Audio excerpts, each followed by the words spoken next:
Are we ready? Okay. Yes, sir. Chief, go ahead. Good afternoon. We have 3 presentations for council today. Appreciate the opportunity to brief you on 3 topics. The first presenter is going to be Lieutenant Mark Murda.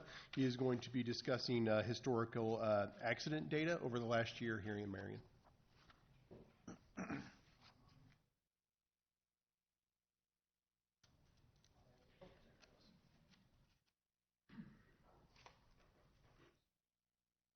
Good afternoon. Good afternoon. Welcome. Appreciate the opportunity to come speak to you this afternoon. That clicker should work to advance and back up. Okay. This is too high tech for me. No, it's not. What I want to do is just talk about some crash data, and break it down a little bit for you, more than just some basic overall numbers, and talk about some citations and some alcohol, drug-related arrests from driving.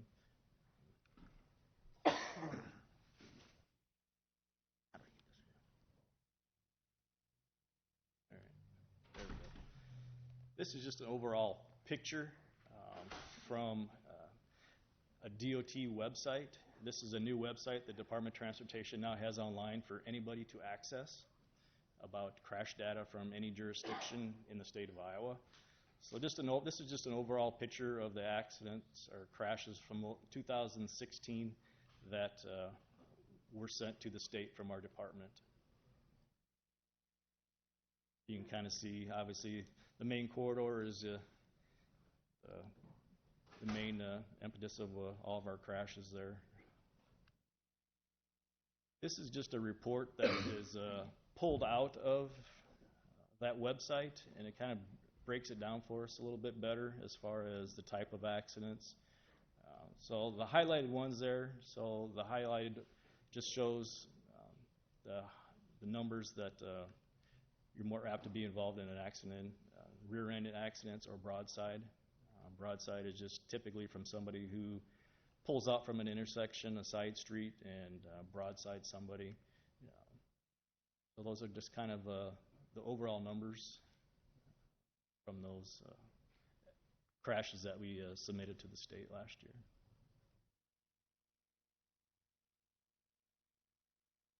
This is another report that's taken out of there. The bottom part's kind of dropped off, but this kind of breaks it down by the time of day and the day of the week that the crashes occur on. So typically, it's going to kind of go with the flow of traffic, the morning commute, the lunch hour, the afternoon commute hours. So between 8 and 10 and noon and 2 o'clock, and 2 o'clock and 4 o'clock, and obviously from 4 to 6 o'clock. Those are obviously the time frames of the day that most of the crashes are occurring in. And then if you look at Friday, go across from left to right on Friday, the majority of the crashes on Friday are occurring over the lunch hour from noon to 2, and the afternoon commute from 4 to 6. So obviously people got the Friday fever going on, and that's when the majority of the crashes are. You're talking about almost 20% of the crashes occur on Friday on Friday alone, I should say.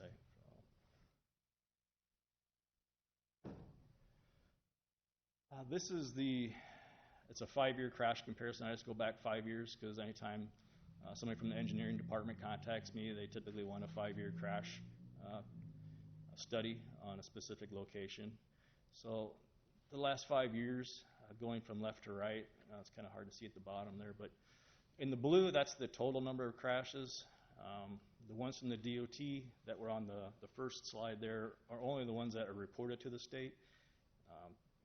And if I could refresh everybody's memory, the ones that are reported to the state are ones that have a $1,500 value or more for damage, or if it's a personal injury crash, or if it's somebody we issue a citation to. They keep track of those things. So the ones in blue are the overall total numbers that also include some other ones like anything that's under $1,500 and those type of accidents. So it makes the number look a lot higher than the ones that are reported to the state. The ones in red are I wish I could see what that is. Those are there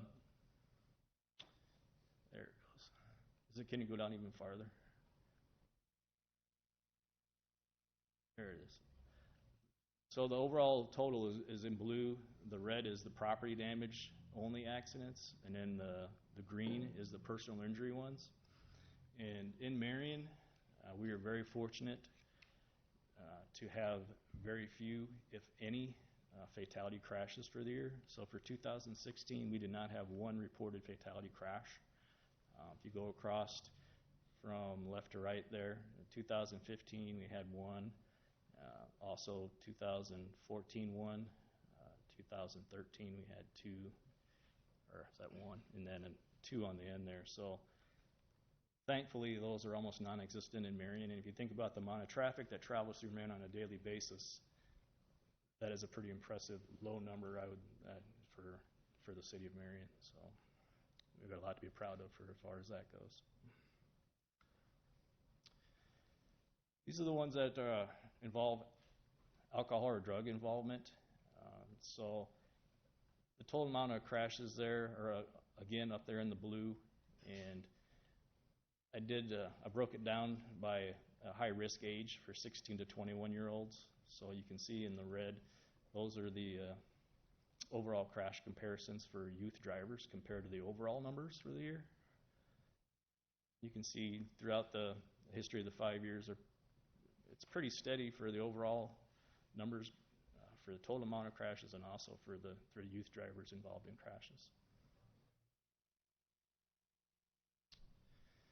This one is another crash comparison of the overall number of crashes we had for the year, and then also an alcohol and drug involvement. So again, the total numbers are there, and also they're in the red. Those are the alcohol and drug related crashes that involved for anybody over 21, I should say. And then in the green there, which you can barely see, is the 16 to 21-year-olds that had alcohol or drugs in their system. So those two are some very low numbers when you look at the overall number of crashes we had for the year. So we're very fortunate in that aspect as well.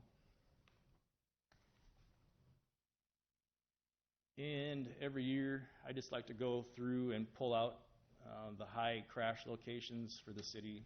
This is 2016 data, and I just looked at any intersection that had 10 or more reported crashes for the year. So that's kind of the breakdown there.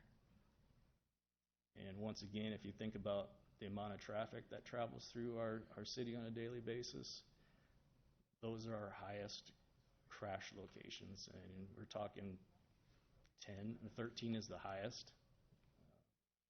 Once again, I think we're very fortunate with the amount of traffic we have. Can I ask a question on your Sure. drug and alcohol chart? Was that people that are over the legal limit only? Yeah, those are the ones that were So they charged could, with so they could have been under, but it wouldn't have been reported. There is an offense for anybody under 21. It's called a zero tolerance offense. Okay. And last year, it involves, if you have anything over basically one drink in your system, you can be, that age group can be not criminally charged, but it's an administrative charge where they lose their license.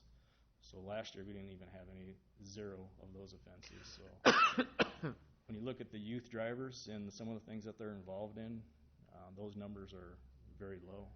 Good. Thank you. And this is the roundabout crashes. I know everybody has an interest in these for 2016. So those are the total numbers of crashes for those locations. And 35th Street, 29th Avenue, there was just 7 overall for the year, but 5 of them involved the roundabout themselves since it was opened. And just out of curiosity, I looked at the numbers for 2017 for all those locations, and we haven't had a crash reported at all in any one of those locations so far this year. And some of those, like the 7th and 7th, both of those involved weather-related incidents, so they weren't anything specifically having to do with the design of the intersection. It was just weather-related.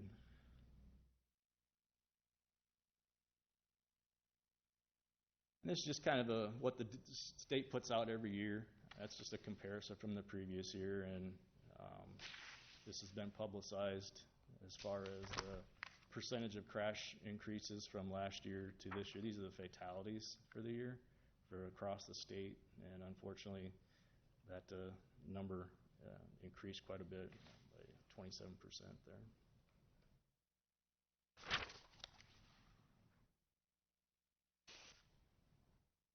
And these are the OWI arrests.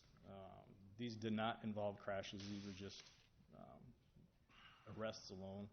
So it's another 5-year comparison, 2016 being on the left.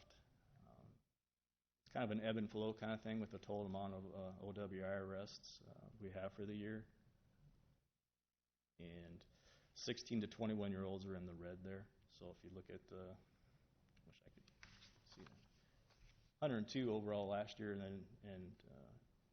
10 of those only involved 16 to 21-year-olds. So.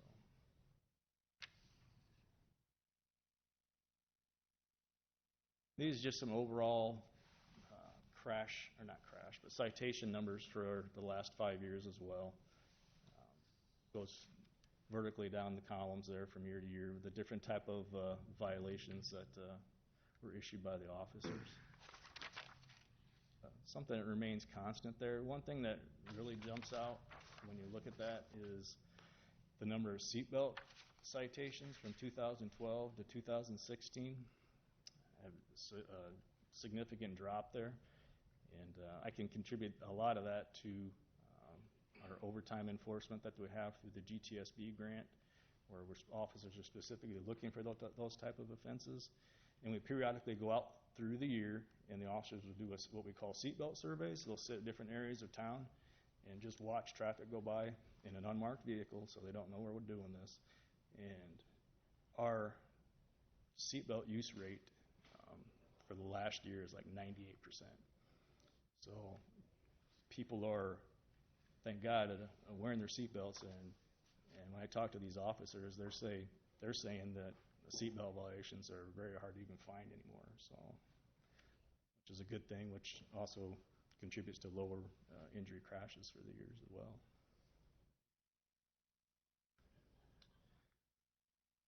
One thing I did include in here is about some distracted driving legislation. I talked to a member of the Governor Traffic Safety Bureau who his campaign for the state is basically distracted driving is what he does. So, and kind of asked him what was going on in the legislation this year as far as that goes. He said that there was a Senate file bill that went through, and it's gone to the full Senate, but it only addresses the texting aspect of things, reading and writing, stuff while you're driving, and they're trying to make it a primary offense. So what that means is anybody in law enforcement can stop somebody when they see them with a phone in their hand and that kind of stuff. Right now, it's only a secondary offense, and it's hard to enforce.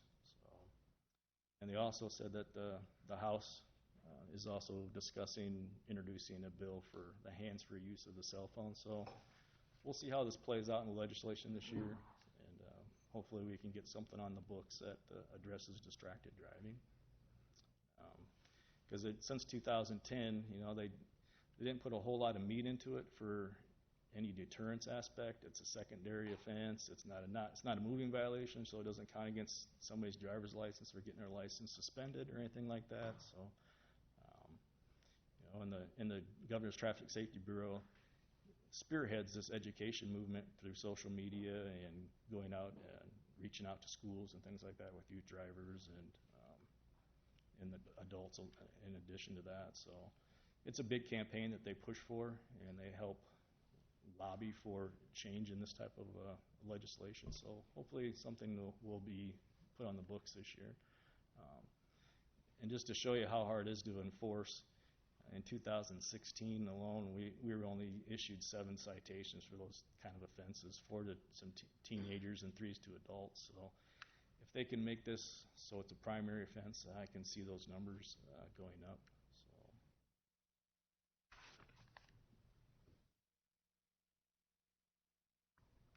I think that is it. That is my presentation. Anybody have any questions? Any questions?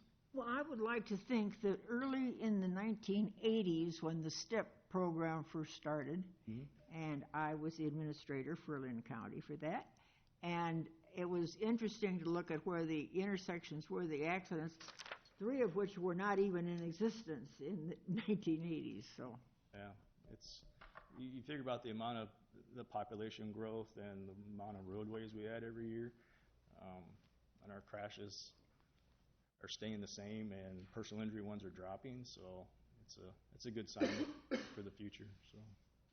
So you don't really keep track of accidents where there's a distraction, like the texting? Is that right? The officers, it should be a question they ask. It comes down to human error, whether they do ask the question and whether somebody's going to tell the truth.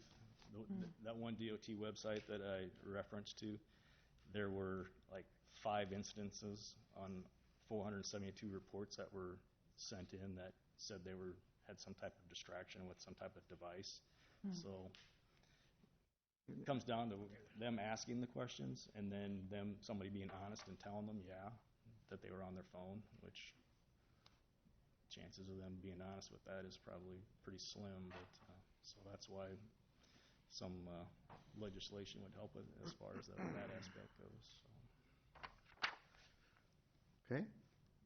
Was any of those accidents, was the city charged with like a liability or anything for any of the statistics that you collected? Or? No, actually, I can pull a lot of this data from our reporting software, but a lot of the stuff came from the DOT website as well. So I'm thankful there's somebody that likes to do this GIS stuff at the state level, because that's kind of like a full-time job for him down there. And Iowa leads the way as far as crash data and stuff like that goes, collecting it and using it for different stuff. So we're fortunate to have that tool to reference.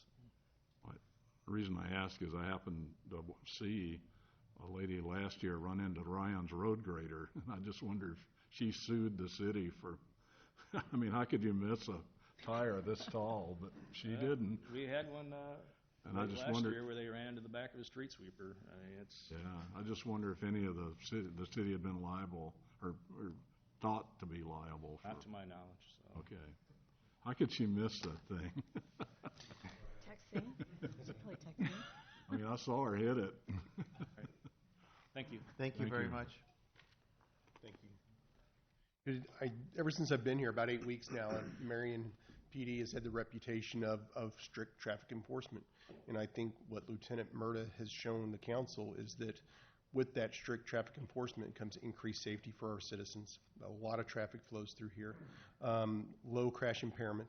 And I think the community as a whole generally knows, don't speed, watch the way you drive in Marion, and that contributes to a safe community. So kudos to what they do every day. I know sometimes they get a grief for it, but in a community such as ours that's growing for the population growth we've had, to see those numbers remain consistent, I think is a big accomplishment for them. So thank you.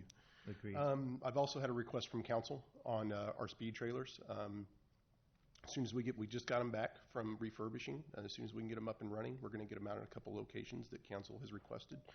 Just a quick update on that. And then my second presenter today is Corporal James Hancock from our investigations division. He is going to give you an update on narcotics trends in Marion.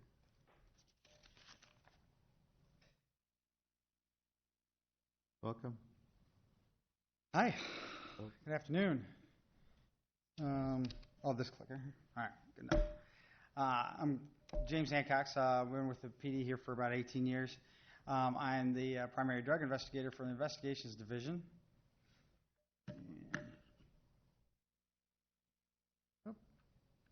I am not doing this right.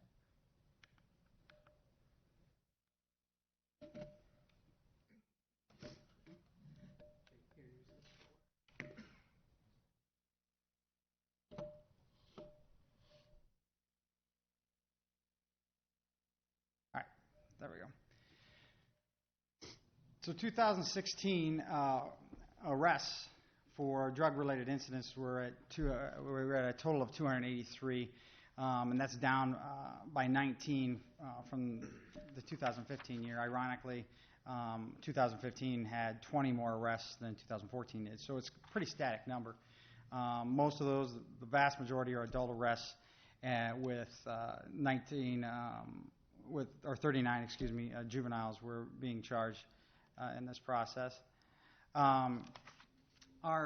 The street drugs, the main street drugs that we think of and talk of are obviously marijuana, methamphetamine, cocaine, and heroin. And those are the brief totals that we have in terms of seizures. 237 grams of methamphetamine, which is a pretty substantial jump from what we seized in 2015. And I'll get into some of the reasons for that. Cocaine is returning, it's trending upward in terms of its popularity and when it's being seen. Part of that had to do with global availability. Actually, it was a supply issue. But things like methamphetamine and heroin have become more profitable for drug trafficking organizations. So that's why you're seeing the larger numbers there. The heroin seizures went down. The heroin is very hard for us to seize. It's sold in very small bindles and dosages. When we get called to scenes, when we have overdoses, things like that, if there was anything left, I can guarantee it got flushed or removed. But a lot of it's just completely consumed by the overdose victim. Wrong direction. Along with drug use, we always have the concerns of firearms. We always are aware of it. We took in our custody 76 firearms over the course of 2016. That's not all drug-related. The majority of that is going to be safekeeping, some other investigative purposes. But several of those firearms were taken off of individuals using or trafficking in narcotics. During 2016, we executed 33 drug-related search warrants. That's up from 20 in 2015. We had a total of 58 search warrants, so the majority of our search warrants, when we seek them, come for the purposes of drugs. A number of those are going to be done specifically for phones that are seized from individuals trafficking and using drugs, to expand our investigations and try to identify sources of supply, as well as shore up our cases. Many of these people are very helpful in recording themselves, taking photos of themselves, of guns, money, dope. Yeah, we don't catch the smart ones is what they say, but sometimes we get them too. Here's just some pictures. The gun on the left was seized in a search warrant across the street from Linmar High School. Actually, it was on 8th Street, so a couple blocks away. Was loaded. That was a marijuana investigation. The one on the right, our guys on overnight stopped a vehicle. The suspect fled on foot. He was eventually arrested, but inside there he had his complete drug kit ready to go. Those are just some items. You have a butterfly knife there, obviously a weapon. Those are packets of pseudoephedrine and the funnels used. So he actually manufactured methamphetamine. Another item that's actually kind of trending downward. This is a photo I showed you last year as well. This is just a really good example of the kind of trash that we end up collecting, but does have value in our investigations. And what you're seeing there in the lower, the dark area right in here, that's actually used lithium. But if that comes in contact with water, it'll ignite right now. Significant fire hazard is associated with these types of things. It is why we're partnered with the fire department. We continue to expand and evaluate our procedures for mitigating these things and making sure they're safe, so we as officers stay safe and we don't have houses burning down. This is a photo of a search warrant I executed last week. Individual is currently in jail right now. We will probably be seeking a federal indictment on him. Found the gun there. It was loaded. It was hidden in the bathroom, and then obviously a great deal amount of money. That's actually kind of funny. This picture here is, you can't see, most of those are ones. So what he had done is this money here, that's 20, with another 20 on the side and about $128 worth of $1 bills in between it. And they roll it up, and there's a couple, and this one here has a couple of $100 bills. Well, he's fronting it, making it look like he's got a lot of cash, that kind of thing. It's amusing here, but there's a cost to that, and there's a risk to that to public. He now becomes a target for other guys because of this. And they start toting their guns, and this becomes an issue. And so we recognize this is a significant issue, and this will become valuable evidence in a prosecution of this nature. This is another gun we seized. Some of our guys had received some complaints about some suspicious activity in the industrial area on 8th Avenue near Walmart. Different traffic. The number of attempts were made to get into an RV that was there. We eventually utilized one of our canines, got a search warrant, executed that search warrant, found this firearm. There was evidence of crystal methamphetamine, manufactured methamphetamine, and all these needles throughout it. So it was a very painstaking process that we had to be very careful so we didn't get stuck with a needle. This is also going to go as a federal case. That is a picture of the RV. This RV was then towed to Darris. It was placarded. I believe it may have been already destroyed. And that it goes along with our city code 49A that we've had since 2013. This has been an excellent tool. The number of vehicles that we placarded this year were 4. One of them was cleaned up and returned to the owner. But the other 3, they did not bother. They left it. It was crushed and taken out of off the market, essentially, by Darris per our code. 2 properties were placarded in 2016. Both of those resulted in, I believe, at least $10,000 or more in cleanup costs for the property owner. That becomes a pretty quick deterrent.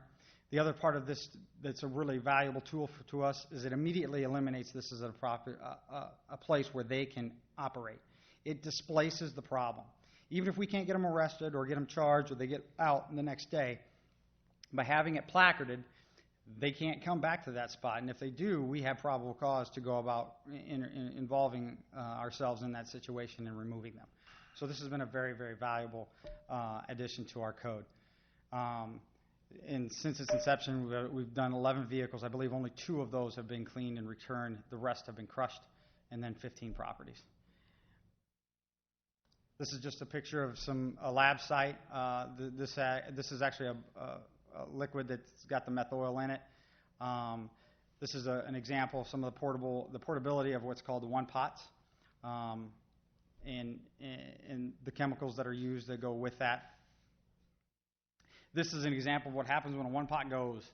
And that example of the lithium I gave earlier, when it ignites at about 1,500 degrees, I believe, is the burning rate for that. So that'll burn through your cookie sheet. Imagine what it does to a Mountain Dew bottle. And so that liquid that's all in there is also Coleman fuel. So it catches, it ignites, and it's a fireball. So it's another reason why we have to be exceptionally careful when we handle this type of thing. We haven't had any marijuana grows within the city that we have found in the last couple of years, but they do pop up from time to time. They have their own concerns, but we usually we have a pretty good idea of what the indicators are on that, and we rely on intel and that kind of thing and respond to those concerns accordingly. We have clandestine lab sites. They are on the decline. That's the good thing, but they will always be a major concern for us, as I explained with the one pot and the fire concerns, and you saw that car. As such, we've engaged in the container program, which allows us to more efficiently and economically handle those materials by separating them, identifying them, rendering them inert, making them safe, putting them in sealed containers that we can transport safely, and then get them to the container program. What that does is it saves us from having to man a site for 6-7 hours while a professional cleanup crew comes from Kansas City or Missouri or wherever it is based. And that's a very costly expense for us to do. We've eliminated that by getting our 5 officers container certified. We also now have 4 site safety officers, and that is a valuable aspect too, because that officer doesn't do any of the investigation. His entire responsibility is to maintain the safety of the officers that are investigating in there. He's coming to them, he's monitoring them for heat fatigue, things of that nature, and helping direct them and handing them items they need because they're going to be contaminated with hazardous waste. Marijuana will always be one of our bigger issues. It is linked to every aspect of crime that we see, all levels of it, major, minor, anything. The meth lab incidents are going down. Part of that is because what we're seeing is an availability to crystal methamphetamine and state laws that have made felony charges available to us for just having the precursors in their possession. Those have been very effective. So now the NPLEX logs, which log the number amount of pseudoephedrine that people buy, which is the limiting factor in any manufacturing process, that helps us in our investigations. It also leads us, the criminals or the users of this drug started to recognize that the Mexican cartels have now made a better supply of crystal methamphetamine into the area, and that's primarily what we're seeing, and that's why you saw such a big jump in the seizure rates. One-pot methods, smaller amounts are produced at a time. We have larger bulk amounts coming in. With that, the DEA task force, which we have a member of and I work with closely and was on for 4 years, we're currently working several cases where we're trying to identify those organizations and take them down as a whole. And that's why we go with those federal charges that I spoke of earlier. And the last point of emphasis is the heroin opiate overdoses we've experienced. We haven't had any deaths, I believe, this year, but we are we're going to be prosecuting at least 1 or 2 in federal court and trying to resolve them that way. But that's a nationwide epidemic that's currently occurring. You have any questions? Thank you. Questions? That 49A, the placarding vehicles, ACLU hasn't found out about that, have they? Not that I'm aware of. At least they don't have any reason to argue with it. You know, Colorado cars you all become aware of.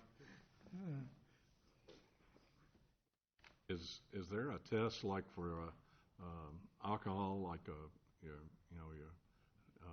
level for blood alcohol? Is there a test that, like, if somebody that you go into, can you test them and have immediate results to know that they have used? Yes, one of the things that we do is in on our search warrants, unless I recognize that there's not a need for it, I will add the judge request the judge to require a urine sample, and we have containers that will tell us immediately for what's called metabolites for several of the controlled substances. And those can become useful in prosecution for drug user in possession of a firearm, which is a federal offense, and things of that nature. One other thing I will point out to you, to piggyback on Lieutenant Murder's and what the chief said about our traffic enforcement, I had a proffer interview with a federal defendant, and that's an arrangement where they tell us everything. It has to be the truth. I always ask, well, where are they doing deals at in Marion? We don't come to Marion. They may live in Marion, but they're not going to do their transactions in Marion. So that's the testament to that, I think. I've heard that from multiple sources, too. They'll go anywhere but Marion because Marion does. Good. So, Thank you. Tommy Dobbs, come on up here. I just want to introduce Tommy Dobbs. I've only known him 8 weeks now, but I can tell you the impact that one officer can have in a community. I've never seen it like I've seen from this gentleman before. I've been blessed to sit through one of his DARE classes. I've walked the schools with him. If you ever have an opportunity to spend just 30 minutes with this gentleman here and to see how the community respects him and the children look up to him and the impact that one person has, I encourage you to spend it with Tommy Dobbs. The mayor talks about reaching higher. This guy does it for you and knocks it out of the park every single day. I wish I had 10 of him. I'll shut up and sit down because he's going to blow me away. But just thank you for what I've seen in 8 weeks.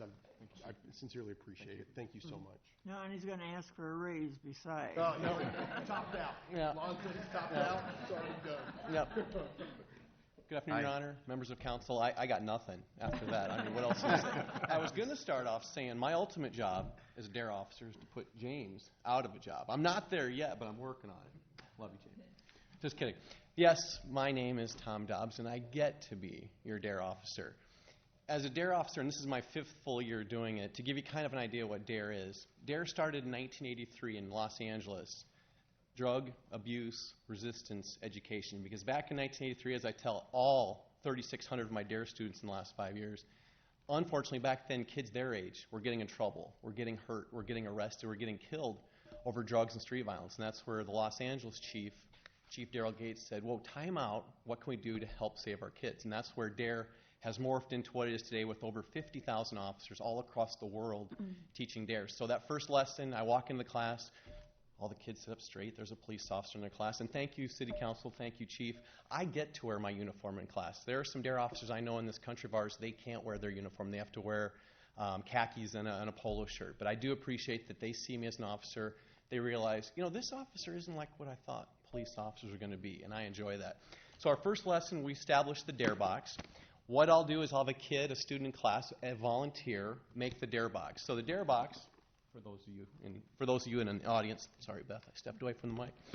They get a chance to make a DARE box where they can ask questions of Officer Tom. Some of the questions I will allow, why did you become a police officer?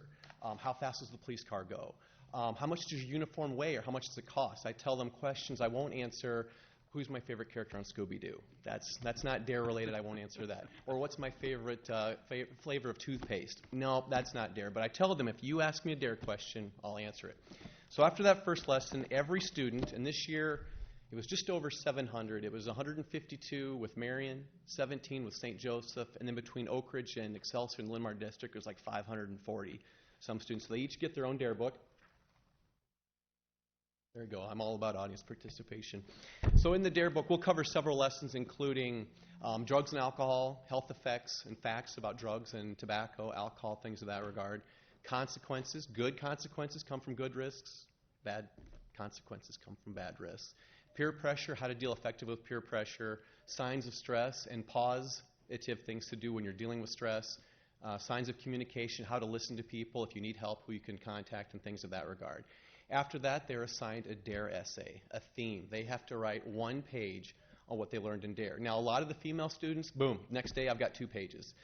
The male students, they take all 8 days, and then they usually get it. Not all the time, but you could tell the ones that are really dialed in. I'd like to say that's every student, but Chief was there. Most of them, they're dialed in, and I appreciate that. When they graduate, then they receive complimentary of DARE Iowa. They get their very own DARE graduation T-shirt. With Linn-Mar and Marion both being predominantly red schools and St. Joseph being kind of a burgundy, the red seems to work. The nice thing about this is it doesn't cost the city of Marion anything. Actually, through drunk drivers, and Lieutenant Murda kind of talked about that, some of the victim reparation fees and things associated with consequences of drunk driving pays for all of the DARE books in the state, and it pays for all the DARE T-shirts as well, so it doesn't cost us anything. All it costs is our hours. To kind of put things into perspective, when I taught class this year, I just finished all 712 kids, and it was about 193 classroom hours where I was in class talking to students. That's 29 classes at 10 DARE lessons per class in those 4 different schools. Of those 193 hours, only 1 time was I called away to handle a call, which to me is props to our police department that they let me stay in front of the students and teach.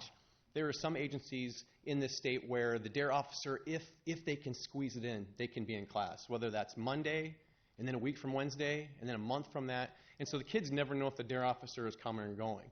For me, fortunately, our police department lets me do what I need to do to teach those students. I appreciate that. In closing, I'm going to share a story that I've never told publicly before. When I graduated the academy, December 8th, a long time ago, one of my classmates said to me as we're waiting to walk up to our positions for graduation, he said, "Dobbs," because that's the way he talks, "don't let them make you a DARE officer. That would be a waste of a good officer."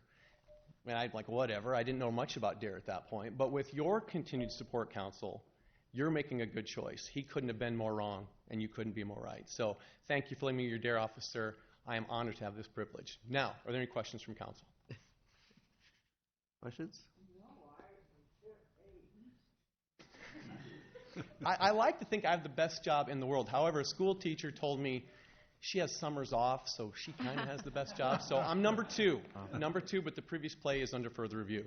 Thank you. Think about the workload also that Tommy Dobbs has, being the only SRO for the Linn-Mar School District and Marion Independent. The workload that he has in the amount of things that he handles for the community and for the police department. If it weren't for him in that position, I think we'd have probably some serious staffing issues, and we'd really have to look at it. But the relationships that he's able to build and the work that he does is like anything I've ever seen. I know it's making a great impact, and I know my kids speak of you in very positive terms, and they see your car, and they know exactly, they know exactly who it is, and That's what I was going to say too. Just this week, I asked my senior in high school if she knew who you were, and she did, and my first grader knows who you are. So you are making a great difference. Yeah. I think you got the perfect fit with this individual because he just is, he's one of the kids, but with respect. Don't make him be Officer Dobbs. Make him be Officer Tom. Yes, I tell the students on the first day, I want to be Officer Tom. Don't make me be Officer Dobbs. That's my official title. If you make me be my official title, I will. It's not going to end well for both of us. So Officer Tom is the one I prefer. Yes, thank you. I had a question. Do you teach them how to spot someone that is a user? And if so, would you share what we would see? What I tell the kids is if you see something that's not right, and I kind of steal from, Homeland Security, New York, whatever. If you see something, say something. If you know something's not right, and right now I have a situation where there are two former friends. One friend is upset that her former friend is now using drugs, and so she doesn't want anything to do with her. And the friend that's using drugs can't figure that out. So it's a situation where you have to take it upon yourself, make those good consequences, those good choices. You want to be part of the solution or part of the problem? And so a lot of times if they know something, because kids, they see everything, they know what's going on, then they'll reach back to me or a counselor or someone in the school, someone in their help network that we established in the DARE program, that you have resources that you can lean on if you know something's not right. So yeah, there are ways. So there's not an outward appearance that... I wish, like a magic wand or something. Yeah. I think Detective Hancock is working on that, where we're going to come up with something where like a test or whatnot. But yeah, a lot of times if you see something, you smell something on something, that's not quite right. You get a hold of a trusted adult, and we'll follow up on it. Thank you very much for your work. Thank you, sir. Thank you, Counsel. Thank you. Thank you to all of you. Thank you.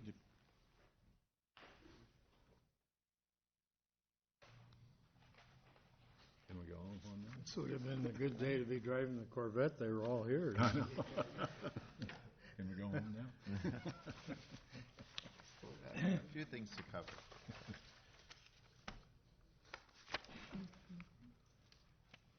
Ryan's got two.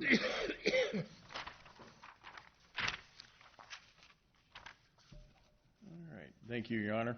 Item number 1 under public service, discussion regarding lease and pole attachment agreement with Verizon Wireless. Some of the council members remember back in the fall of 2015, we executed an agreement with Verizon Wireless for the small cell sites. They have been installed. If you remember, there's one right on the corner here, so if anybody wants to see what they look like, that's what they look like. The terms and conditions of this new agreement are pretty much the same. Oh. Turn off the computer. Good. Thanks, Lon.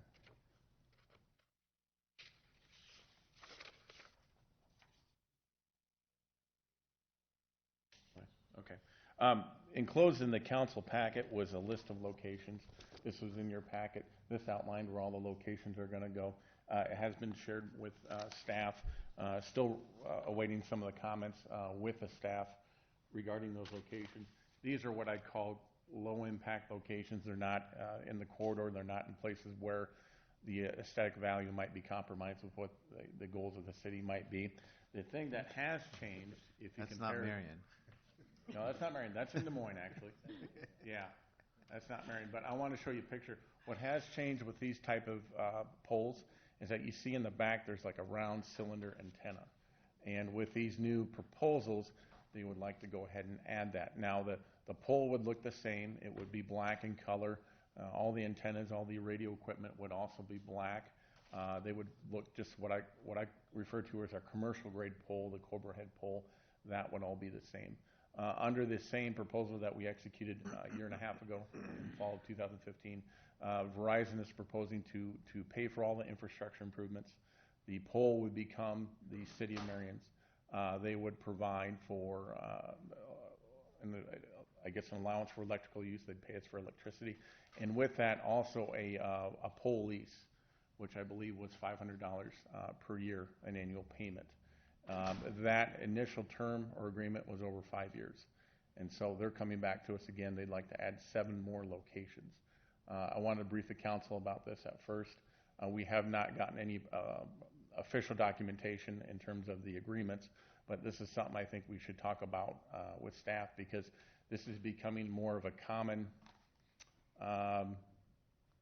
occurrence throughout the state. A lot more of these are starting to spring up. Just this last week, Tom Trahern and myself, we received a request for a different type of proposal. This was for a 120-foot tower to be placed by the new Longfellow building.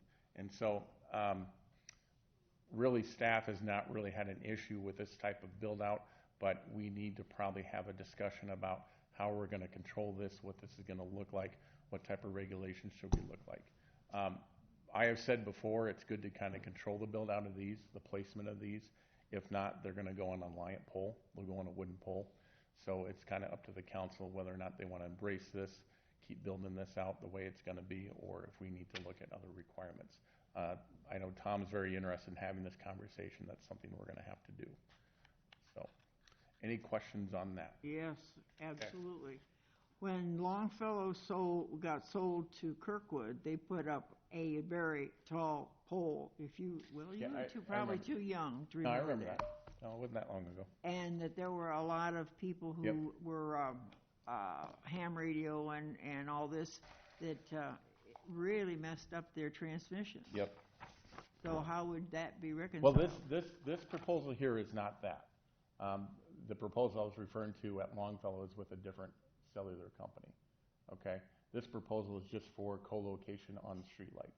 So it would be. So it's a very low impact RF environment, I should say. You said 120 foot. Yeah, and I'll just show you. This was another cellular company that approached the city of Marion.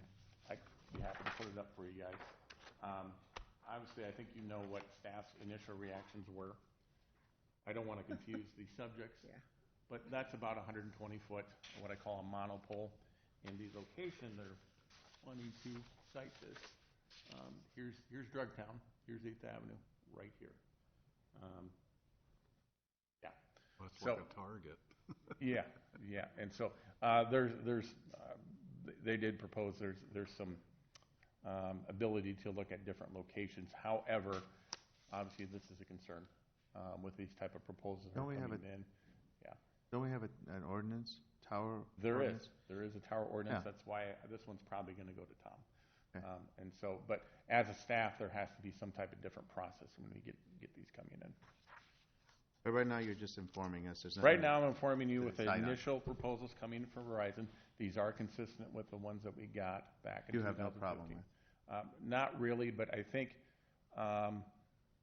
overall we need to have a conversation on how we're receiving these, how we're processing these, because these won't be the last ones. You're going to see a lot more of these spring up. And so our concern is that there's concern with aesthetics as well as the appropriate placement of these poles. Mm-hmm. I just want to clarify too. Yeah. So you're talking they would go on existing light poles and not new poles that have nothing on them, just a plain pole? So the locations that they're proposing, they are locations where Alliant currently has their own light poles. Okay. And so with these proposals, they're proposing to put that type of commercial grade black Cobra head pole that would be city owned rather than leasing that pole from Alliant. So the Alliant pole would go away. Alliant pole will go away. This would go in its place. Okay. They would pay for all improvements and then also pay annual lease to the city and also pay for fees for electrical. Sure. Yep. The pole would be ours. The pole would be the city of Marion's. Yes. Does Alliant have anything to say about that? No. No. No, it's the city's right per the franchise agreement and per state law that if the city of Marion wants to remove a light or a location where there's currently an incumbent utility that has a light pole, you can do so. Okay. Yep. So now, in this case, let's say you had an interest of somebody locating something on an overhead wire, pole that supports overhead wiring, no, you'd have a very difficult time enforcing that. Brian, are any of these? I'm sorry. Go ahead, Dan. I assume they carry separate insurance coverage on those units. I mean, it's on our pole, so are they liable for damage to it on their, separate from the pole? There is some indemnification language that we have in Okay. our previous agreement. Yep. Are- Oh, yeah. Are any of these poles out on around the trails or anything? I just wonder if, you know, if you had like an emergency button on there, if it was some located along the trails. Well, the city would have it's the city's pole, so you can do anything you want with it. Another reason why we looked at this with great interest is that each one of these poles has fiber optics going to it. And Right. so that's an interest of ours. That supports kind of our long-term objectives of getting fiber optics in there and getting more of a communications network built out, either through what I call smart street lighting, where you can control the street lights, or putting in, infrastructure like that in that you could build up on.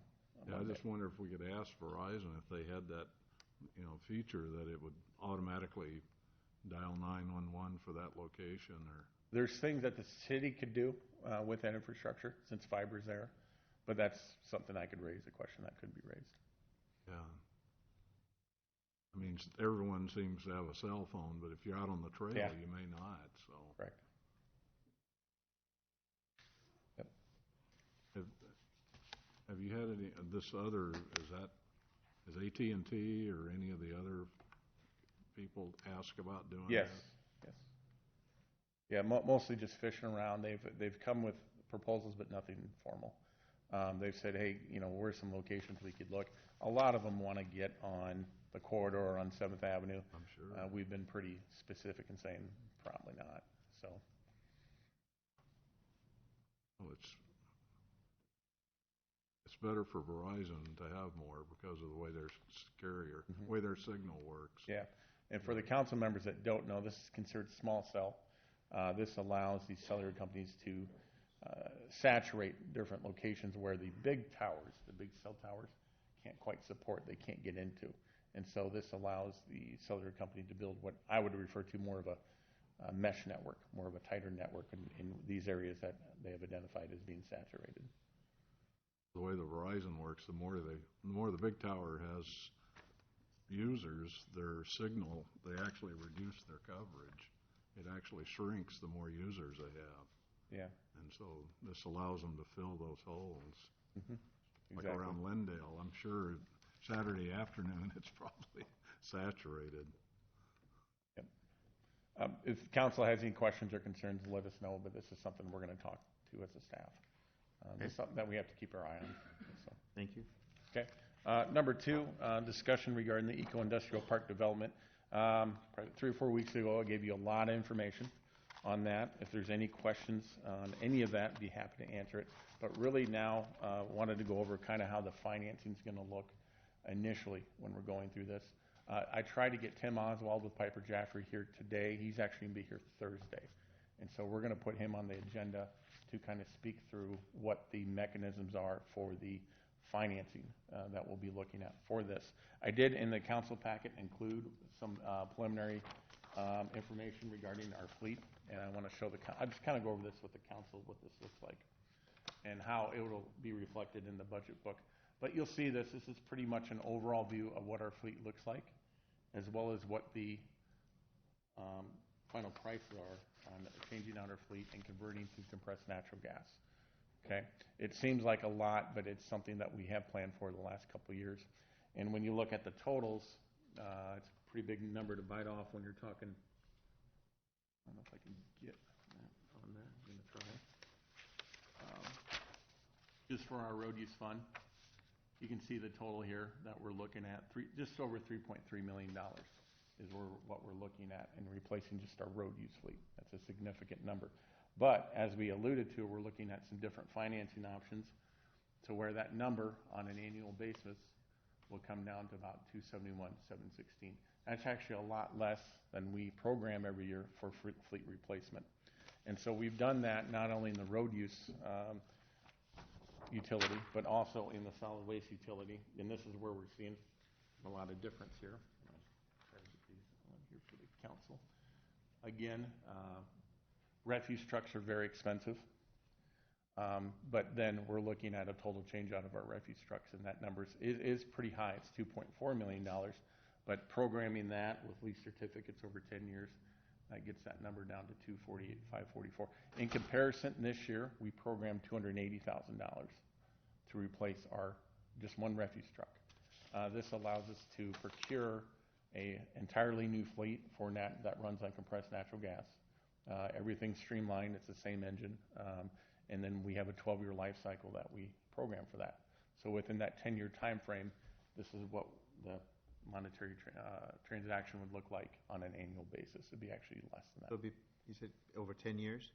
10 years is the life expectancy. And the payments are made through equipment replacement funds that we... Yeah, but that will change a little bit because we just talked about that. I just kind of want to know. So every year we pay for everything through the equipment replacement funds, like road use replacement or solid waste replacement. Under this will be, and this is brand new. I was going to do this Thursday, but under this kind of accounting scheme, that would change. You would see line items like this. Because under accounting principles, according to Leanne, we should probably reflect the capital lease and an operating expenditure rather than a replacement expenditure. And then with that, reflect not only the principal, but also the interest. So you'll see line items like this reflected in the budget for the equipment. It would look just like that. Okay. And then compared to our replacement schedule, it would actually be significantly less. And I'll give you copies of these as we get going. So that's kind of how it's going to look, because we're not really looking at a capital replacement. We're looking at a capital lease. So it would be reflected through the operating expenditures. This does not go to the 5% debt limit, these? Do they count to that? It depends on how you do the financing, which is what Tim is going to come in and cover. If we do it where it's backed with GO, then it goes towards the debt limit. Mm-hmm. But because it would be coming out of the enterprise funds, they can be done as a revenue debt instead. And a revenue debt with a dedicated non-property tax-backed source of revenue stands alone in regards to the GO debt limitations. Okay. Are you going to report on the hitting of the pole by a trash collecting truck, which was not Marion's? You mean an electrical pole? That's the one. Yeah. Yesterday. I'm sure there'll be subrogation against that accident. That's something that would involve, Alliant more than anybody. That impacted their infrastructure. And obviously our emergency services responded to that. But it was not a Marion truck. No, it was not. We know that for a fact because usually we're done by then. And so they hit it, and I'm sure they'll be paying for that one. I'm sure some people will be calling them. So, but yeah, Thursday I really want to go with the council. We'll have Tim Oswald here. He'll kind of walk through what the lease certificates are, how they function, how they work, and then in terms of the budget, talking with Lon, when we get that out, you'll see certain line items in here where this project's reflected. And if there's any questions or concerns in the meantime, please let me know, and I'd be happy to go over anything with anybody. So, any questions on that? Yes. Have we put off, as I look at the year of these vehicles? Yes. Okay. Yes, and so that's a good point. The last 3 years, we have put off the replacements of our fleet. And so what we've been doing is that we've been holding this back, the replacement of those fleets, until the opportune time to do that, which we think is now. And then, so if you look in our replacement funds, there's quite a high value in there. We got quite a bit of money in there. So our intent is to use some of that money to buy down when we move forward with these purchases or the proposed purchases. Just to give you an example, usually within the road use fund, usually we keep a balance between $500 to $8,000 in road use replacement to play for the fleet. Right now it's over $1.5 million.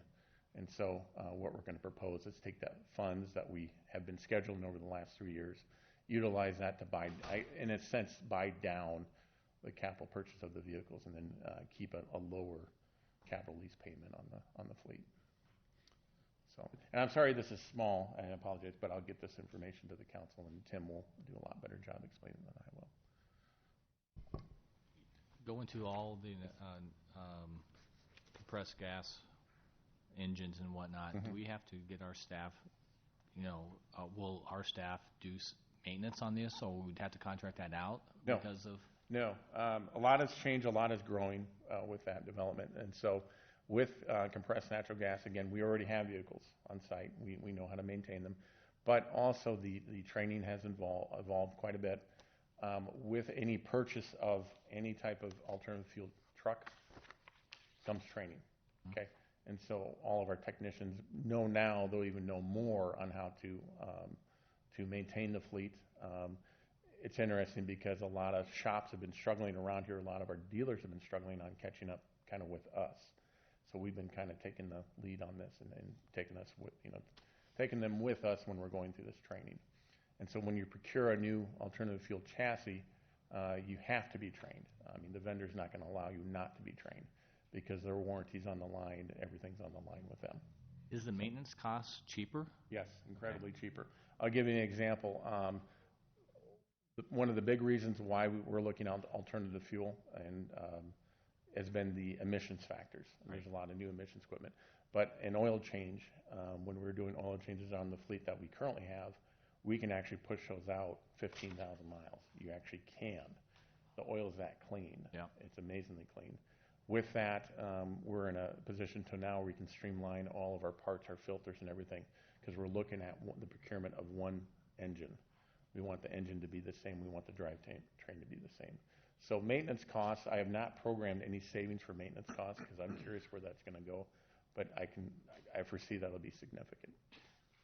One of the things that's not here and unfortunately I won't be here on Thursday to listen to Tim's presentation, but the actual facility side of things. This is the equipment.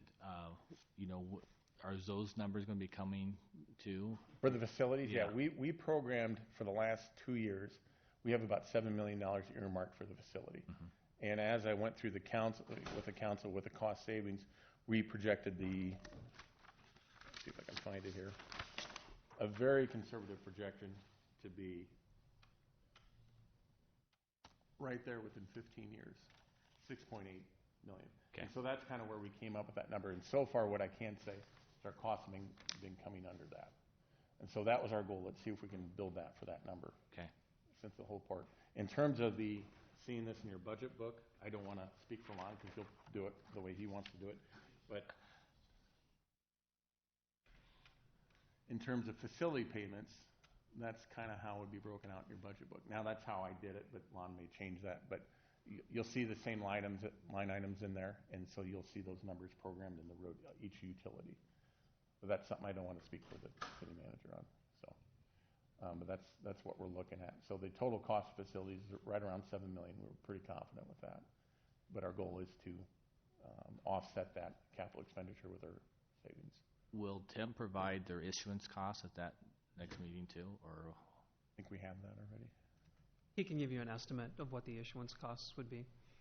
Okay.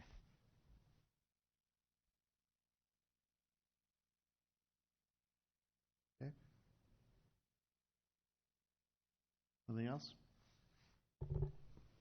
Thanks, Ryan. Can I go back to the poles one more time? Yeah, sure.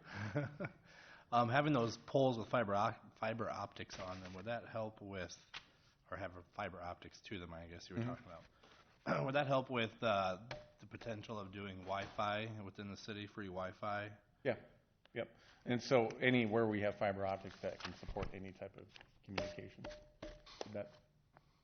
So is that thought there where we can maybe retrofit some of these poles to start doing that in the future, or having... The infrastructure would be there to do that. That's something that I did talk to IT about. I mean, they're kind of... we did have a Wi-Fi project back then. We had people stealing Wi-Fi. So that kind of got turned off. But I think that there's something in the works for that. And so this infrastructure could support that in the future if, the city thought that would be a good thing to do. Yeah. Okay. Yep. Thanks. Thank you. Thank you, Ryan.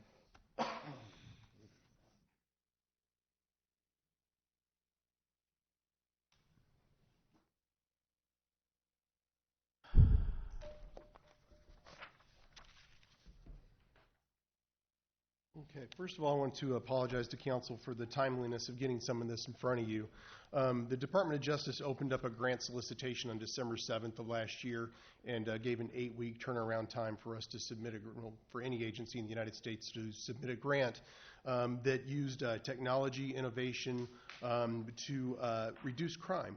And over the past few weeks, the staff of the Marion Police Department, in collaboration with the Cedar Rapids Police Department, the Lynn County Sheriff's Office, and a social service provider out of Cedar Rapids, have come up with what I think is a very promising proposal to submit to the Department of Justice on behalf of the Marion Police Department. We are the lead agency in that grant proposal. I believe it was submitted, a draft copy was submitted to council for review. I will tell you the final product varies from that very little. I do have the final package of everything that we had to submit to, we actually submitted it last night about 10 o'clock to grants.gov to get it in on time. So I apologize in getting in front of you a little bit, but if you were looking for the status quo out of me to rest, and you're not going to get that. I think that we have an amazing police department with a lot of potential, and I intend to be the leader in Lynn County on using intelligence, using data, and using evidence-based practices to better our community and better our police department. One way that you do that is through partnerships with research institutions. Council has a letter that I've drafted.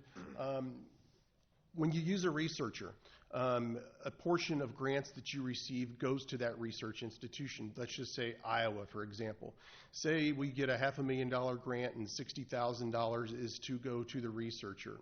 Indirect costs from most universities were 40 to 60%, depending on the university. So if that university got $60,000 toward the research component of that grant, the researcher would actually get maybe 20 to 30 of it. And then the other amount goes to Kinnick Stadium or whatever things that the research institution has. If cities have policies in place that designate an amount that can go to researcher and public safety partnerships, I typically have seen 10% be very successful. They honor that. The institutions honor that in the interest of public safety, but they always want that policy to be in place, for them to accept it. And so the proposal I have before you is to adopt language for the city of Marion to limit public safety partnerships with academic institutions to limit their indirect cost to 10%. It's very fair. The academic portion gets their cut, but the researcher that's actually going to study your problems and help you implement strategies while they're occurring, the money goes to where it needs, and that's public safety and helping us develop the strategies. So is there any questions on that first portion? Okay. The second is just a little bit about the grant itself. It's a Byrne criminal justice grant. Byrne was actually the last name of an officer that was killed in the line of duty.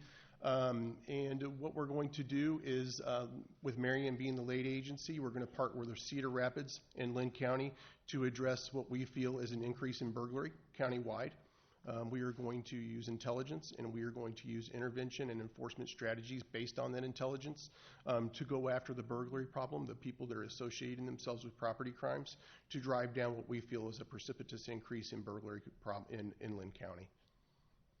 I know that's a very brief description of what is actually a 10-page summary of our project that's in the book, and I will get the final document that we submitted yesterday to you for your review. If you have any questions, please let me know. I think we got a really good chance of getting this.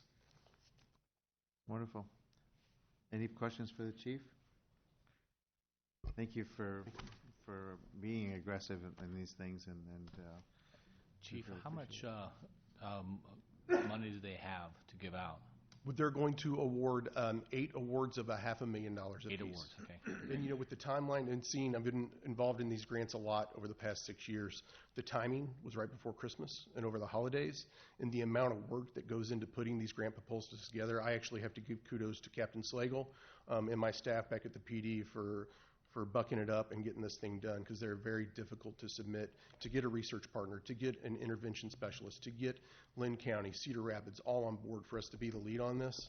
I think we pulled it off and have a good shot at it. Great. Please thank them on our behalf. I will, sir. Thank you so much. Thanks, Chief. Okay, Mike? Yep. We have one item on the agenda this afternoon. It's an agreement associated with 1,000-acre pollinator initiative.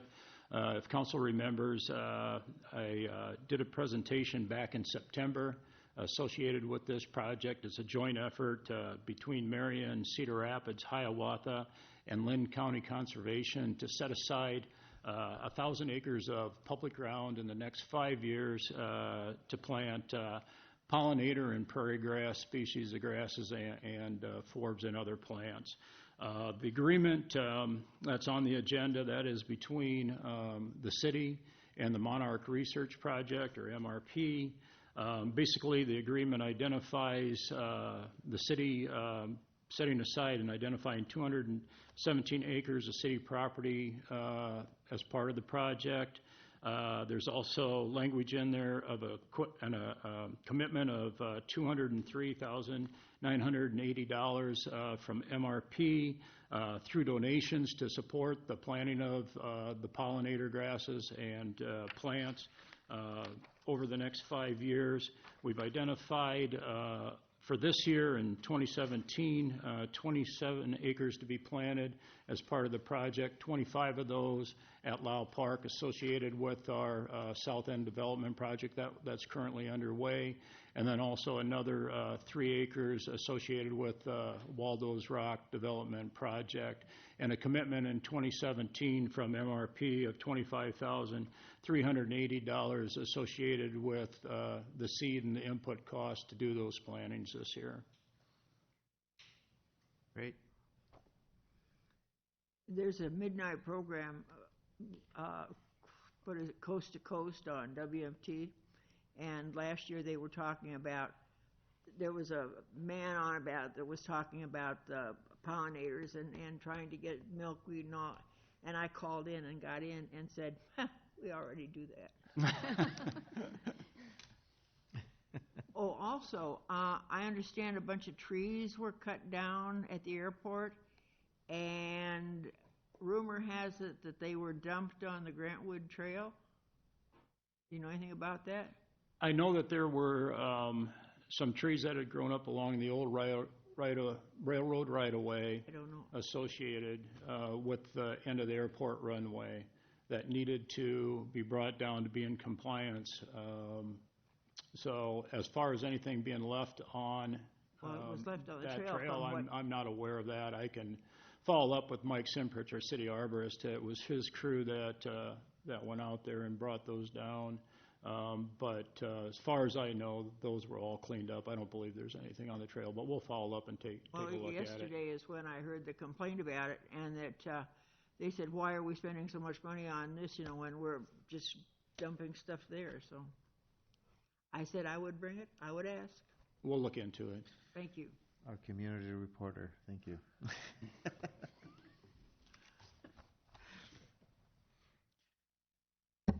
Anything else, Mike? Was that it? No, that's it. Okay. Who's that guy? You don't know him? Engineering.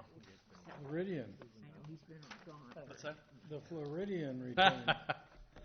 Thank you. Welcome back. I want to say I do highly appreciate the time that I'm able to spend south, so thank you all.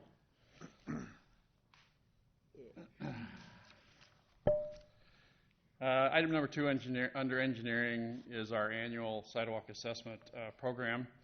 The committee for the Citizens Committee that selects these locations met during January and selected a location. As you may recall, we overspent last year at council's approval, which provided us with only $59,000 this year to do the project. So we have endeavored to be within that budget. We have put together a project that is on 29th Street North, on the east side, north of 10th Avenue. We will do that project as far north as the money allows us, and that will be our project for this year. Questions on that? Where is that again? Sorry. 29th Street, 29th north Street. of 10th Avenue. That was their selection. They'll probably come back next year, and we'll extend that farther north with that budget. So. Next item is item number 3, which is Marion's Aldi store. You're probably all aware where it's at. This is the building east of 50th and north of 151. The building sits right here. As you can see, the flood, you can barely tell. The green line here and the green line here is the floodway. This line at the edge of the dark blue is the 100-year floodway, and the blue line up here is the 500-year floodway. They're currently proposing to extend the building 20 feet south, increasing their capacity and serviceability. The gentleman from Aldi was here, but I didn't really expect him to stay, so he went ahead and headed home. So I hope the council really does not have approval authority on this. It's really just an information for you to know that they are going to extend the building out into the flood plain. They will be filling in this area in the 1 to 1.5 foot level, so it will be a pretty minor impact to the location. So just wanted to bring you up to date on that. That will happen as soon as April. They will start that construction. So no decision on that? Pardon? No decision on that from No, council? no, Okay. it's just informational for you. No action, okay. Any concern about parking? I mean, how much? No, I haven't talked to Dave, but I assume that, or Tom, I assume they'll still meet parking needs, so. If they had to raise it down. That definitely approved as part of the project, so I can, not that I'm aware of it at this point, but unless there's been something brought up, they'll have the. If they had to raise the level, how high would they have to go to stay above that for the building addition? The building itself will be 1.5 to 2 feet above the 500-year or the 100-year floodplain, so they meet our restrictions for building floor elevation. That's what's causing them to build the parking lot up to create that pad for the building itself. Gotcha. Thanks. Yep. Okay. Items 4 and 5 have to do with the 151-13 intersection. We have, as directed by council quite a while ago, I'm not sure exactly when that letter was, requested the DOT to reduce the speeds at this intersection. As you may recall, we submitted this request to them, I want to say a couple years ago maybe even, reducing speed limits to 50 out to this area out past Partners, 50 mile per hour up past 29th Avenue, and south down beyond, it would be on Lanier. This was our request. They did a study. They did quite a bit of discussion regarding that. They came back with a proposal and a recommendation and pretty much this is the way it'll be kind of thing. That at this time they're going to lower the speed limits to just north of 29th Avenue. We'll go down to from 65 to 55. We will reduce the speed limit to 55. Partners is up in here somewhere, so not the request we really needed, but because that intersection of Partners has had a few accidents. So, but they felt that the study still justified that they keep the speed limits at this level. And then 55 down beyond Highway 100.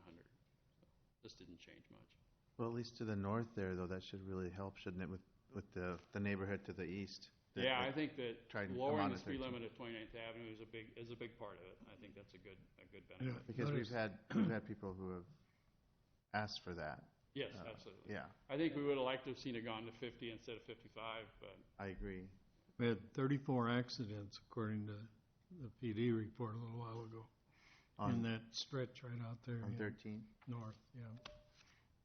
So basically your action on Thursday is to concur with their recommendation, and they'll go ahead and post it and take care of it. So there's no option to talk to them further or negotiate about we met with dropping them. it to 50? I think you could make a further request if you wanted to, but they are so tied to their traffic study and the warrants that are provided by that.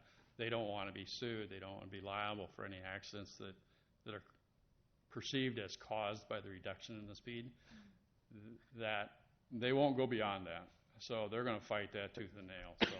Well, but we can concur with this, and then if we can continue to monitor it, and then go back to them. Yeah, as development occurs out there, there's going to be a need to change again. I mean, that's just going to happen over time. Yeah, as that area develops. Yeah, the church out there pretty soon. Sure. Well, and if that development on the northeast corner of 151-13 goes, that's going to be a lot of traffic. Okay. Well, thank you for pursuing that. Yep. The next item is traffic signals at Oak Lane and Highway 100. At the time that Menards went in down here and that development occurred, oh, wrong one.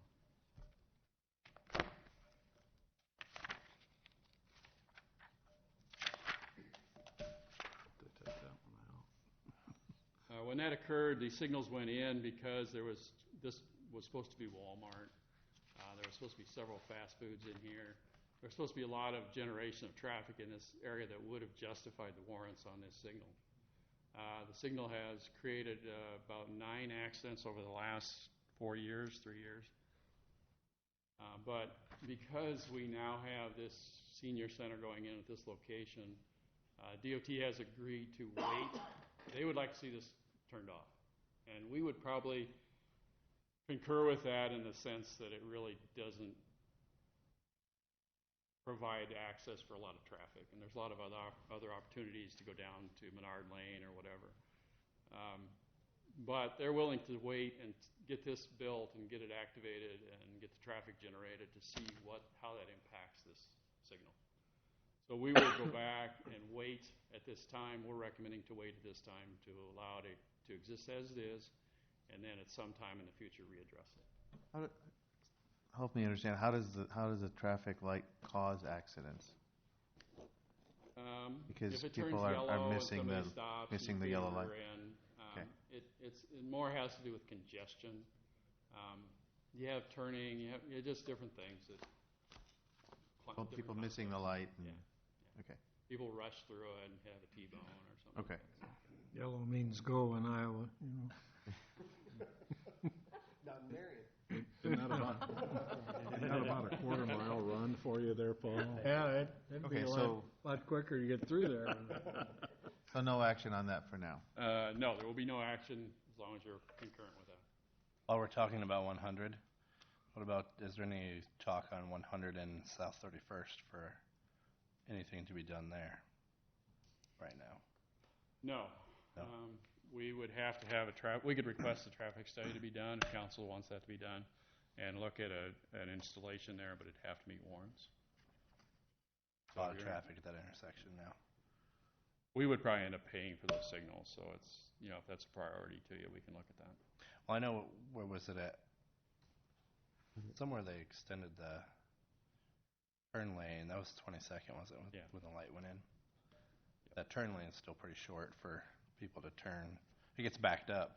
People going. Yeah, I met the warrants. First. I mean, it was designed based on the study, which it might have been wrong. So it does get a lot of traffic. Okay. Item number 7, we did put this in only as a receive and file. Barrington Parkway, we did receive a request to add no parking to the north side of Barrington, which we think would be a difficulty or a hardship on the neighborhood. However, we've had a few requests for increased enforcement and so forth up through there. The concurrence of parking issues is during the games at Linn-Mar, of course. We're not really in favor of going forward with this. However, council, on Thursday, if you wish it to be looked at, we can meet with the neighborhood, we can have everybody in here, we can go through that whole process of establishing no parking. If you want us to do that, we'll have this amended to a receive and file and refer to TAC. At this time, we're recommending no action. How wide is that street then? It's probably 28. 28. All the houses there Right. probably have at least 2 car garages, but Right now, is it parking only on one side? yes. Yeah. We established no parking on the south side and no parking on both sides east of Stonefield 3 years ago, maybe. I thought I remember that. Okay. Yeah. But we still have people who are writing, asking that it be looked at. Yes. It's mostly one or two people, but yeah. We received one. I would say that if any of you get calls on it, if we're willing to go this direction as in no action, if somebody wants to put together a petition and show support of the neighborhood, I think that would be the best thing to occur, because otherwise you're going to go down through that lane, through that process, and councils get that pressure to not do it and kind of waste. Because your sense time. is a majority of the neighborhood would be against doing this? We get so much pushback on no parking that I just feel like no parking on both sides would be a pretty good hardship, because there's no place else to park. There's no cross streets. Yeah. No place where you go. Okay. Questions? Questions on this? I'm trying to figure out exactly where I didn't describe the location very well. South of What? Tower Terrace. Across from the Where's stadium. Stonefield? This Stonefield here, I think, isn't it? Okay. The S goes over on Third here. This is that new building going in right here. That says 34th. High school is over here. The stadium is right here. Okay. Sorry, my map's telling me that's 34th and not Stonefield, so that's what's throwing me off. Lenny Hands is here. Stonefield goes north and south there, Yeah, Will. right here. It might have, the map might have said It says 34th when it 34th, curled yeah. around the corner, but that is actually So Stonefield. right now, it's no parking from Stonefield to 10th. Yeah, on both sides here. North and south. Yeah, And he's that was wanting your- to extend it all the way up to Third? Yeah, this is commercial, so it's not really comparable to what's going Sure. on west. Yes, this is all residential, and they're requesting to go all the way up to Third.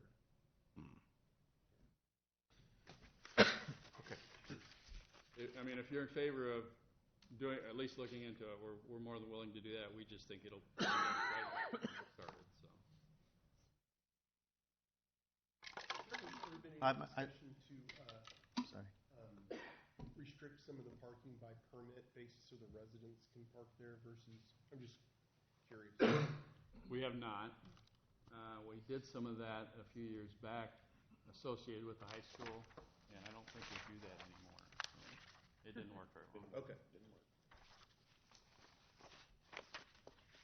Anything else? I guess, I mean, if the big complaint is during football games, it'd be more of a PD going out there to make sure no one's parked in front of someone's driveway or. Yeah, and I think they're Right, out Chief? there anyway, as far as traffic and congestion. Yeah. Yeah, I think people, I mean, the complainant requestant asked that, he had somebody actually park in his driveway. Well, That's, how yeah. do you control that? Yeah. So, Wrong Okay. house. thank you. Thank you, Dan. Planning?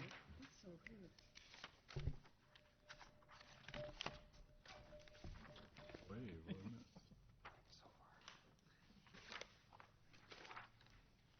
Come back and have your car towed. The first item under planning is a public hearing regarding the vacation of property. We talked about this at the set date, but really it's the portions of 7th Avenue included in the roundabout, and then 26th Street between 7th and 8th. Were there any questions specifically to that? There'll be a public hearing on the vacation and sale of those on Thursday.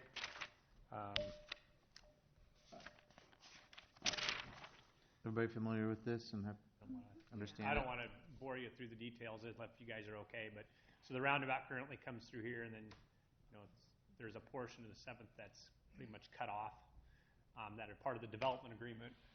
We would vacate and sell back to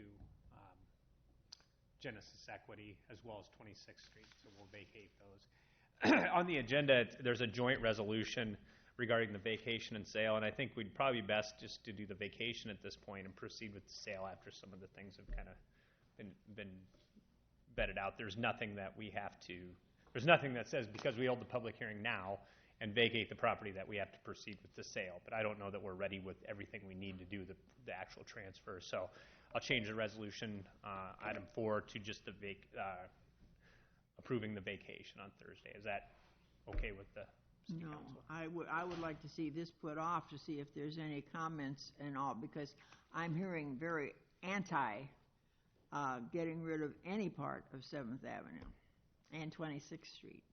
Well, that's why we have a public hearing. But I mean, not voting on it the same day, that's what I'm saying. Oh, that's completely up to the city council.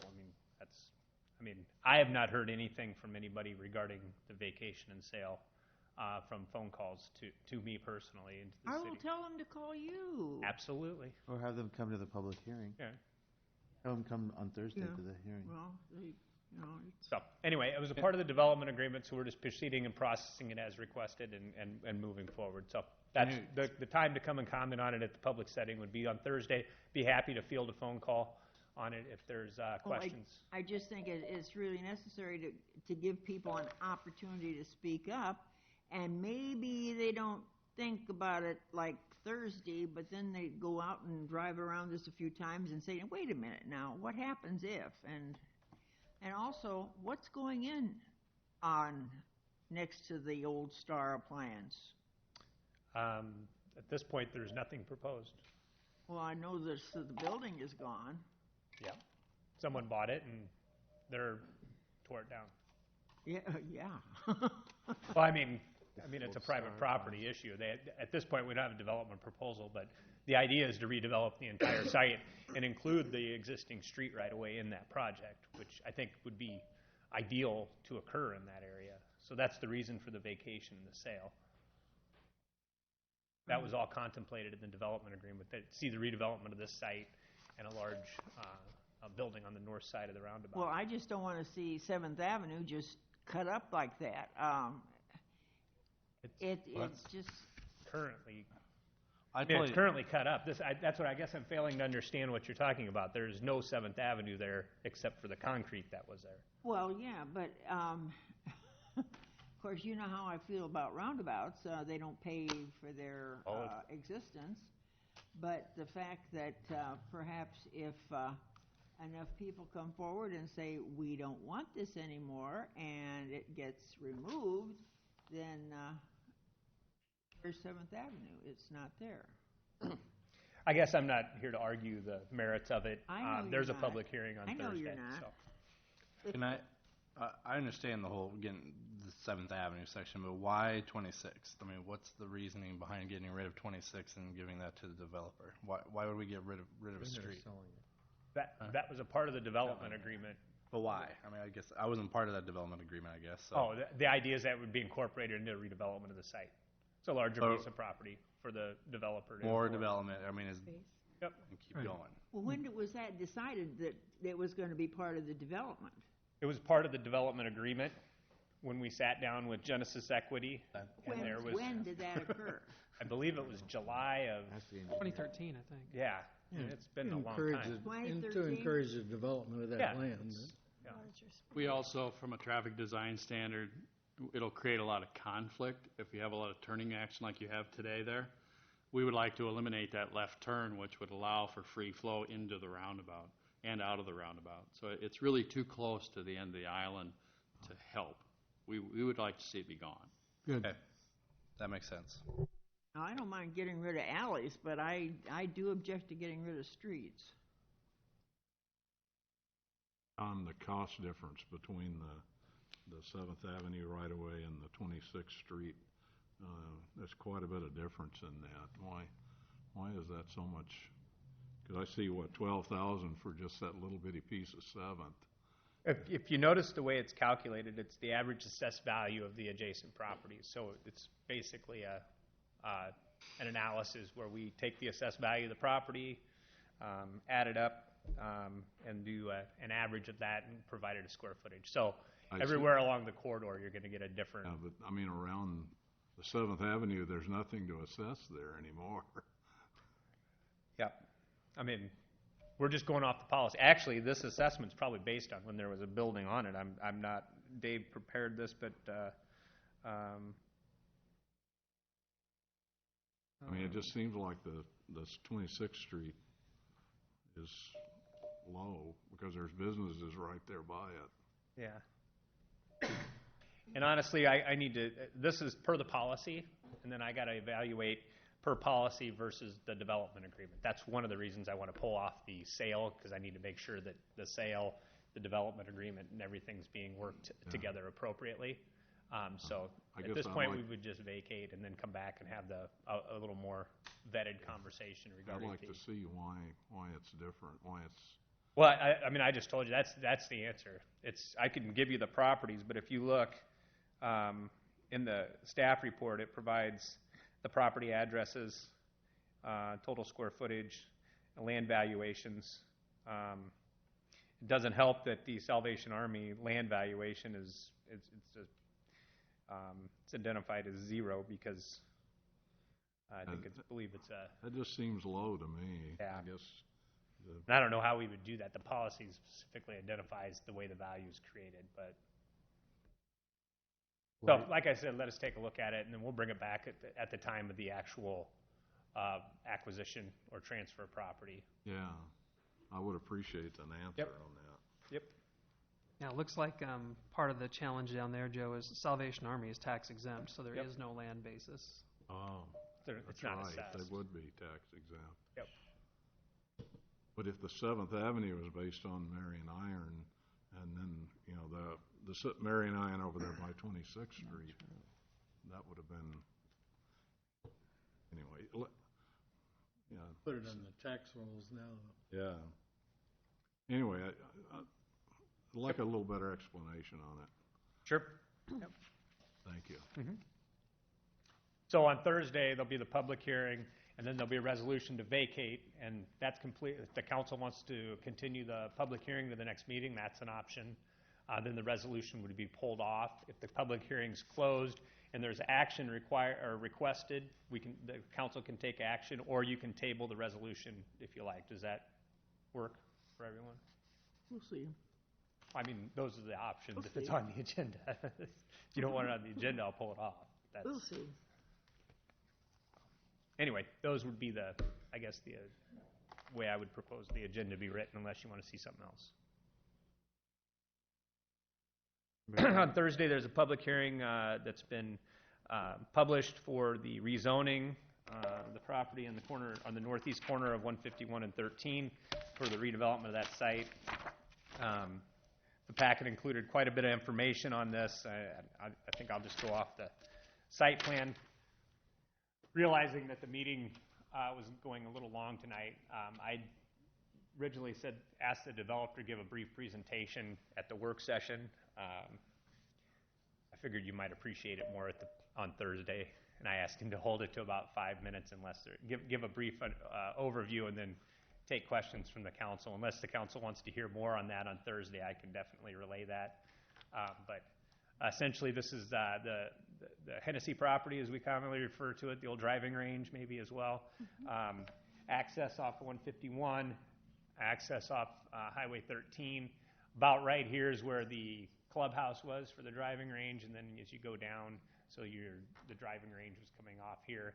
So Hennessy Parkway is a private road, as is Cherokee Drive. The development all the roads internally would be private, and there would be parcels identified within there. We're proposing to go to a planned development special district, which means there's specific standards to the redevelopment and a process identified. The council would see each individual parcel development plan, so you'd see the building plans, elevations, and things like that as they come forward. Typical PUD style development. So you guys seen the development packet. The information's here. I think this is really going to be a great project for the city and something we've been looking forward to seeing occur for quite some time. Just for relationship purposes, this is proposed to be the hotel. At this point, they're looking at a convenience store in the corner. I believe this is a bank pad identified. And then around here, along the frontage, would be commercial restaurant space. They're striving to do a 50% commercial or a retail restaurant, which I think is a great indication for the city and things to come. This back corner has been specifically identified for one of two things: residential, multifamily, mixed use, stacked, so probably a 3 to 4 level building, and then also with an opportunity to do additional hotel sites. So obviously with that, parking is going to be the thing that we'll need to make sure is accommodated for as the project is brought forward. Signage has been something this staff has been concerned with, and so they've actually submitted within their redevelopment plan location and specific citing of signs as a part of the PUD, which is a great help for us as we administer the sign code. So that's been good. So anyway, the PUD ordinance is what would be on the agenda for Thursday. After the public hearing, it'll be the first reading. And then number 7 is the site plan. So what we like to do is you can ask for a PUD zoning and then come back and have your preliminary site plan approved. What we're doing is in one meeting, we're doing this preliminary site development plan and the rezoning request at the same time.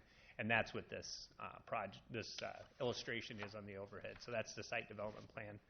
as projects come forward, they would need to be consistent with this plan, or it would have to go back to P&Z and to City Council for redevelopment or reapproval. So it'd come back if anything really changes. So, any question? I ran through a lot of stuff, but any questions on that? Shive Hattery's been the lead on the design standards for this, and Garling, or I believe it's Brian Ridge with Water Rock LLC is the applicant. So. Do you foresee this to be a phase, so the convenience store first and I would assume that it'll be phased. I know they're still talking with the hotelier at this point. I do suspect they'll start here and then move around. Yeah. That would probably be a really good question for the owner on Thursday. Yeah. Okay. Obviously, as the phasing comes through, we're going to have to make sure that we're, approving it, or they're getting the appropriate approval so that we can provide service and fire and police and access. One thing we are looking at and are going to need with this is a traffic study to make. Dan had just presented the DOT's proposals for the city, I guess you could call it. Preliminary draft has been completed. Yeah. Of the traffic study. Oh, okay. There you go. So, anyway, so when you do the zoning, though, we're going to do that all in one shot, though, right? Yeah. The rezoning. Yep. All you'll see in the future are site plans and building design. Yeah. Okay. Features. Yep. So, Dan, if it's been a couple of years since the original, with what the DOT proposed right now, if there's a site or a traffic study done for this, how long is it going to take the DOT to, how long do you think that it might take the DOT to approve something? Well, I'll bring you up to date, I guess, a little bit. And we required them to do a traffic study. The traffic study, the draft study now is being ready to be submitted to the DOT. It does not, at this time, provide for warrants for the signals at the two intersections. However, the developer wants signals at those intersections. They say the warrants will probably be met within 5 years. So it's a matter of getting the DOT off center on moving forward without the warrants. So that will take some time for them to make that decision, short of saying no. So we will see some time involved before they will do that. But I'm hoping that they'll keep it local to this district, and hopefully it'll go fairly quickly. You could possibly see some stuff built before the DOT makes up their mind. I'm not sure the developer moved forward without the signals, so I'm not sure. Oh, really? I have not been told that, but they're pretty interested in the signals. So, Dan, does that line up with 62nd then, that east road? Yes. So that's where they'd like the signal is? Yeah, and Quick Star, which is hoping to go into the south side, would like the signal in there as well. So there's a lot of motivation to get them in. How much the city participates in them is Lon's decision, but you have a lot of bus traffic, Lindmar, at that intersection. I think the city would benefit. I think it'll cause a little more congestion on 13 and 151 both, but I think safety-wise it would be better. Mm-hmm. If you'll recall from the transit study and conversation too, getting transit out to the MEC, one of the reasons and the difficulties is they can't cross a 4-lane highway or take a left, so clearly it's ancillary to what we're talking about, but there's a lot of desires to have some signalization out here. Well, as we develop across the road from that, you're going to have a lot more traffic. Yeah. Okay. No other questions on those? Kesha's in the audience, and she can come up and give a little briefing on the public hearing regarding the Master Trails Plan, if there's questions.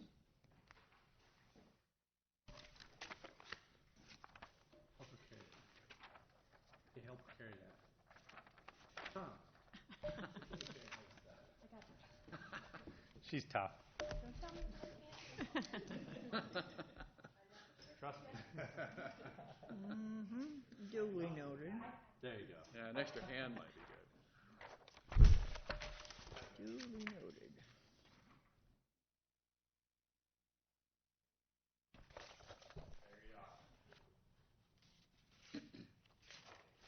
Okay, so because the map's a little far away, and even the maps, so I basically shrunk this map down of what you'll see. And it's not gonna, if you're familiar at all with the Master Trails plan, the map that's in there now, this isn't gonna look a whole lot different. And so in your packets, I've included the BPAC recommendations. And the first ones you'll see are no map amendment recommended. So I'll just give you some of the things that we did look into a number of the streets, not just, oh, this one looks good and this one looks good. We kind of looked at all the streets overall. You know, some of them just didn't warrant it because the existing condition wasn't there, or the connections just weren't the greatest. One that we did recommend taking off was Munier, just because of the long-term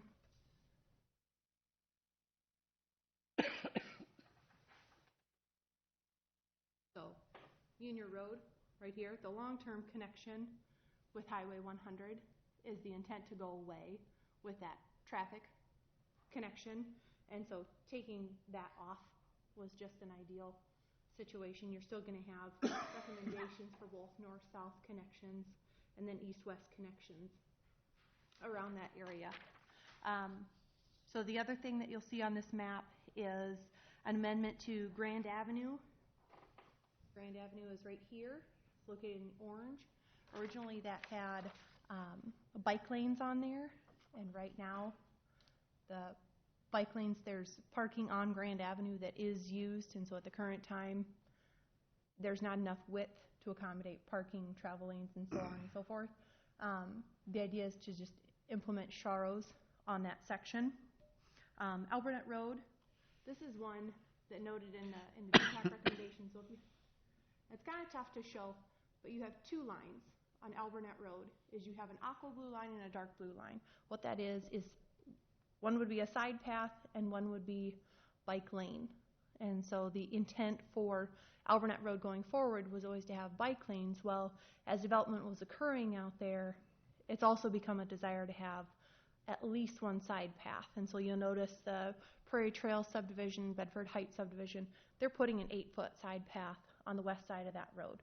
So just wanting to show what's already being implemented out there. And that's what you'll see on a lot of them. In this case, it was an addition of a side path. The majority of these recommendations are an addition of a bike lane where possible. One other amendment was on amending the bike boulevard. So it originally came down 27th and went only over on 7th Avenue or 17th Avenue. And the idea was, when we were creating the plan or adopting the plan, was to, oops, sorry, I went too far over, was to connect to St. Joe's. Well, with the redevelopment of Longfellow as well, the idea was to continue that bike boulevard south on 27th Street.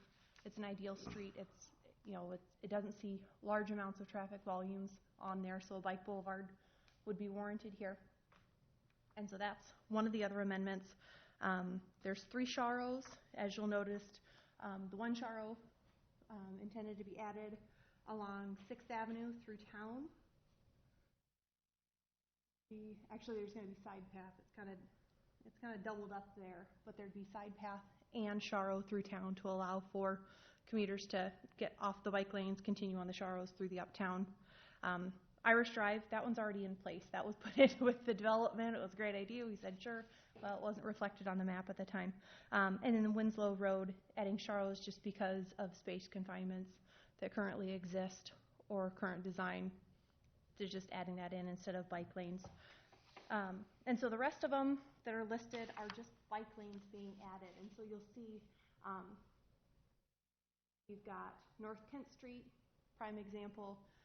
What we looked at is a lot of times the major arterials or minor arterials, they had a side path noted to be alongside them. Well, that's great, but what about the commuters? What about the more active or a little bit faster bikers, wanting to get them encouraged to use the street safely as well. And so that's it in a nutshell. That's basically the crux of the addition to the map. It's not a huge revision, but it is adding substantial bike accommodations within Marion. And so, if you have any questions, yeah. I just have a question about, now if there's an 8-foot trail, can you ride your bike on that, or are you supposed to be in the street then? No, 8-foot side path, you can ride your bike on that. The only restriction is in the uptown area. And so, reason being that, from my understanding, the restriction in the uptown is because a lot of times, if you look at 7th Avenue, you have a lot of the businesses fronting right up next to the side path, sometimes the door swinger, people coming out of those businesses. 6th Avenue, usually the buildings are set back either a little bit more to accommodate that green space or a little bit more visual clearance.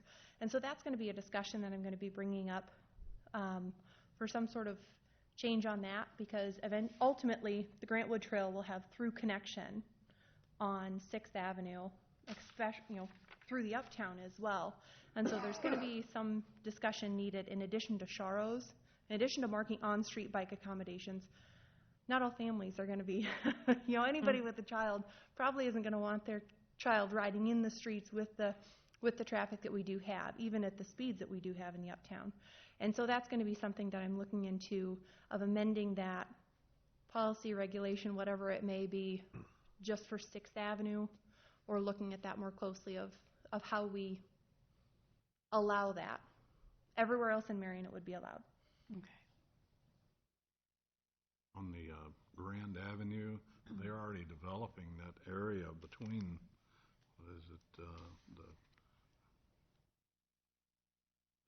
over to 31st Street.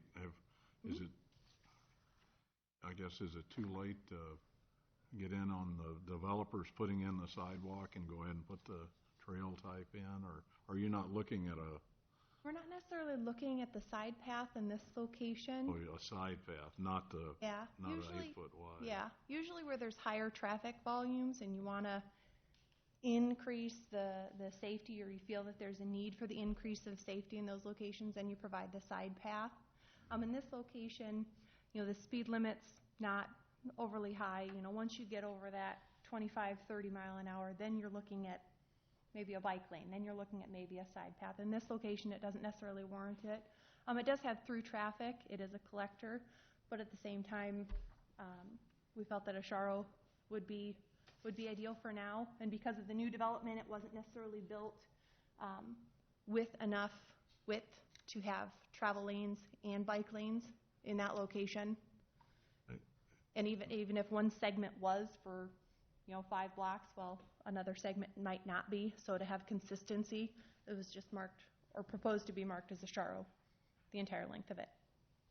I guess the reason I ask is that's downhill there, and the cars tend to not do 25 or 30. You heard that? Okay. I think it'll be taken care of. Paul's doesn't. Mine doesn't. I always slow down there. But that's why I was wondering if an 8-foot trail through there down to 31st Street wouldn't be better than having them on the street. But and with those developments, just with the exception of the property just over here, that development is built out, even though sometimes on the corners the houses aren't there yet, right. But those lots have been platted, the right-of-way's been set through there. Right, and that's why I was wondering if is it too late to do that? Yeah, okay. Just for clarification, when we go from a 4-foot to an 8-foot walk in those locations, the city pays for that extra 4 feet, so we really wouldn't get the developer to do it, I guess. Yeah, that's right. It's our cost either way, so. Yeah, got a problem with the 8-footer. I pulled out of Country Kitchen the other morning to the 7th Street side, and the car in front of me turned and went right up the sidewalk. It's wide. It looks like a street.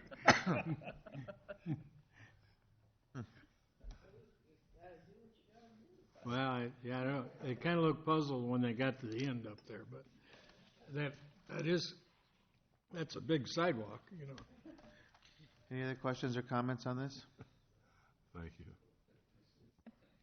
I'll be back to present majority of this. I probably won't go step by step, but basically this on Friday or Thursday. There's more to present? There's more to present?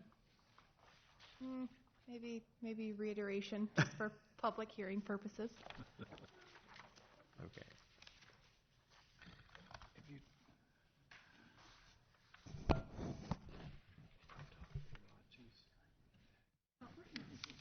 Make sure you do, please. Lon? Okay. The first couple of items under administration are related to amending the Central Corridor Urban Renewal Plan.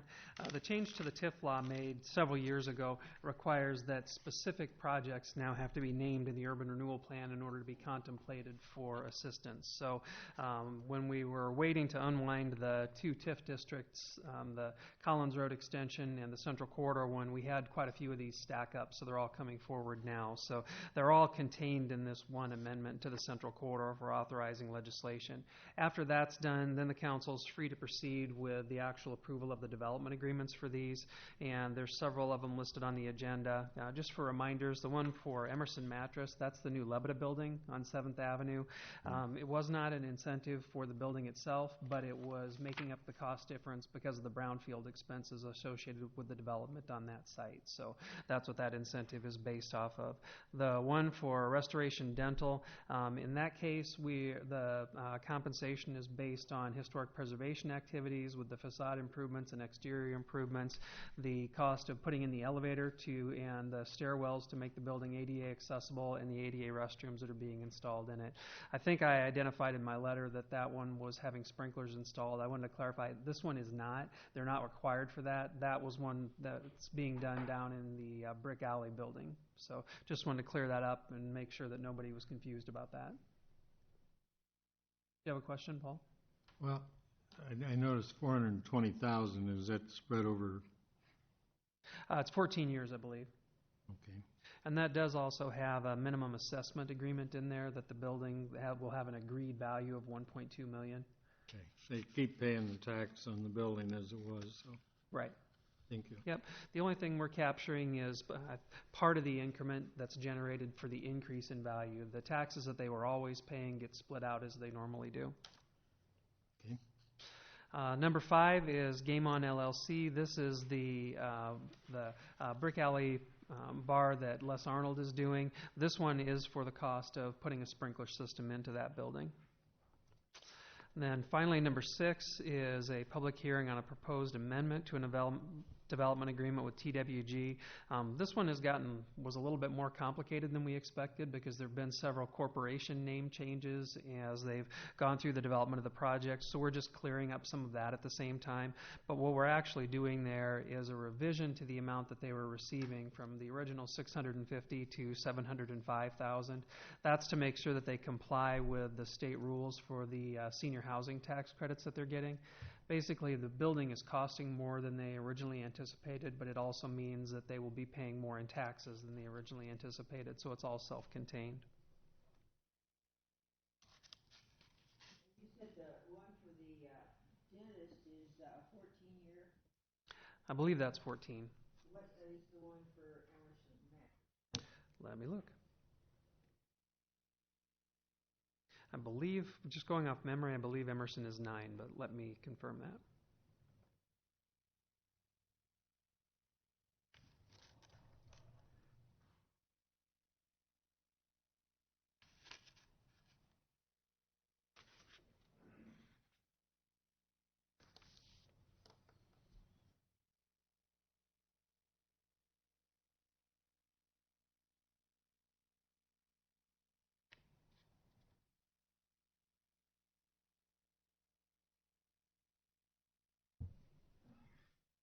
I managed to break my glasses, and without having them, I can't see well enough to fix them. So,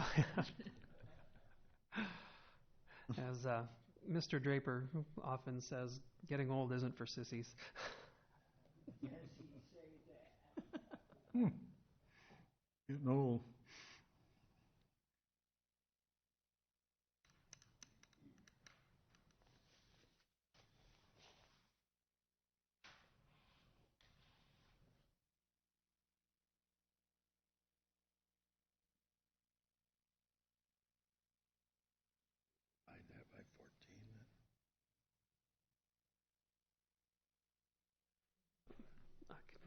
Lebeda one too. Yeah, the one for Dr. Shaw's project was 14. And Amanda is pulling up. For Lebeda is 10. Yeah. But in general, when we've been doing these, we've been restricting those payouts to 90% so that there is an increase in value right away. And then additionally, one of the things the council should remember is that when you're doing these, the city cannot rebate the entire amount of the TIF to begin with. So there's certain levies that are exempted from that. The city's debt service levy is exempt, the school's debt service levy, Kirkwood's, Lynn County's, the school's physical plant and equipment levy is exempt. So in most cases, we can rebate around 80 to 84% of the amount that the increase in taxes. So all the taxing entities do get an immediate benefit from any one of these deals. And then by restricting it further to make sure that we're not doing 100% rebates in all but the cases where there's the most financial need, that provides some additional benefit to the taxing entities right away. What's the Arnold's property one then? That is yep. Those are the old bills. Old bills. Yeah. That's for the, how many years? Yeah.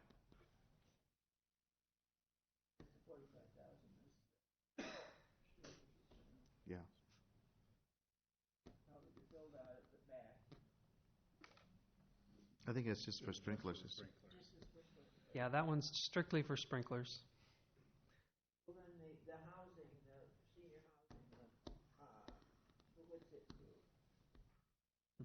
705,000. That was a 10-year. Mm-hmm. And the one on Mr. Arnold's property is 6 years.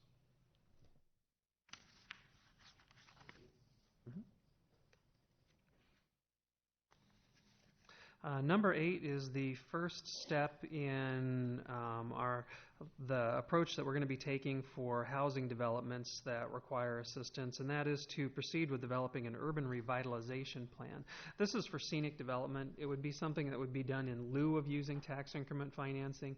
It's a cleaner process for the city and involves a lot less shuffling of money around.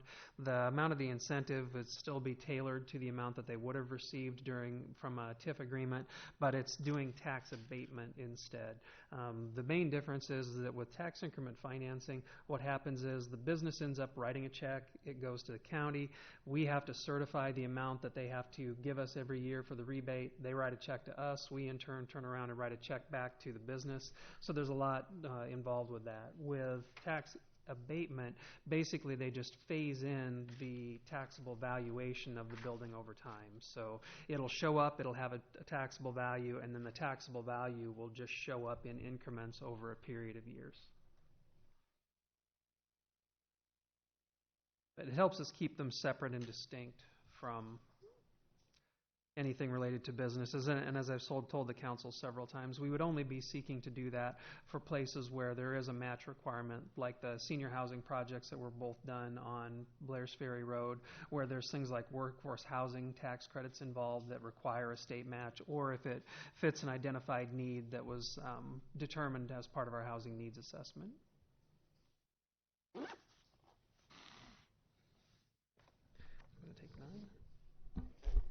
Sure. Number 9 and 10 relate to the facade revitalization program. Number 9 is accepting the program. 6 facades were participants in this program. 30 days will pass before we issue the final payment. We're just holding on to the retainage at this point. Number 10 is an addendum to the original contract. There are just a few small punch list items remaining on the contract that cannot be done due to the cold weather, and so we are extending the warranty, so the warranty period will not begin until those punch list items are complete in the spring. Makes sense. Number 11, I'd actually like to have Brian Rostek come up and address the council on this one, if he would. Brian has been marketing the balance of the property that we own on the former Fiberite site. This is the piece that fronts onto 44th Street. He's received an offer on it, and we wanted to bring it to council for consideration.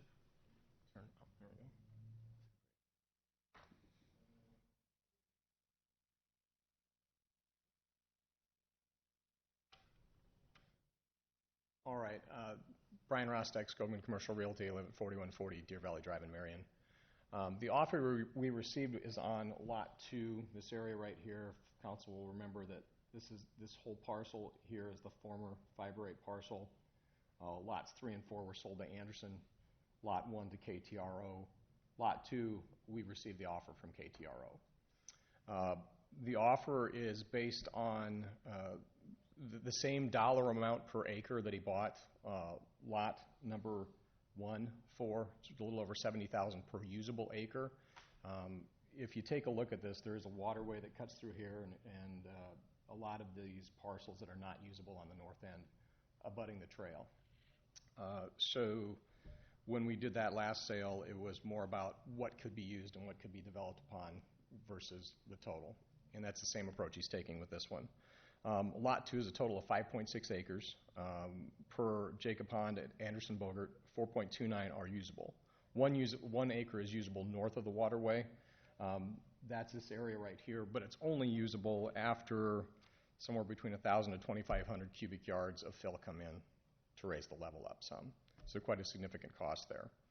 The offer is based off of then just 3.29, the usable south of the waterway at a little over 70,000 acres. So the offer is $232,981. The offer comes along with a 90-day contingency period, which is the same contingency period that the buyer had for his due diligence on development. Same as he had the last time. The city's protected in that the city has the oversight on the site development and approval of those plans. The intended use for the development is probably something like contractors' condos, and then depending on how everything can lay out, something as simple as this with doors on the front, glass service doors in the front, or hopefully, if things lay out, something a little bit more like that with the service doors back behind it. It's really going to depend on what he can get in onto the lot. Part of the issue we run into here is there is a deed restriction on the lot based on the prior development, and that's basically requiring that there's a steel building be erected there as opposed to a pole building. So it requires a more expensive build. He has to weigh that in combination with what he's spending for the lot. So that's how he came to his number. But that will all be subject to the city council approving. Now that land north of the water. Yeah. Now, would you have to do a remediation on that? I don't know for sure. I don't think so. I mean, is that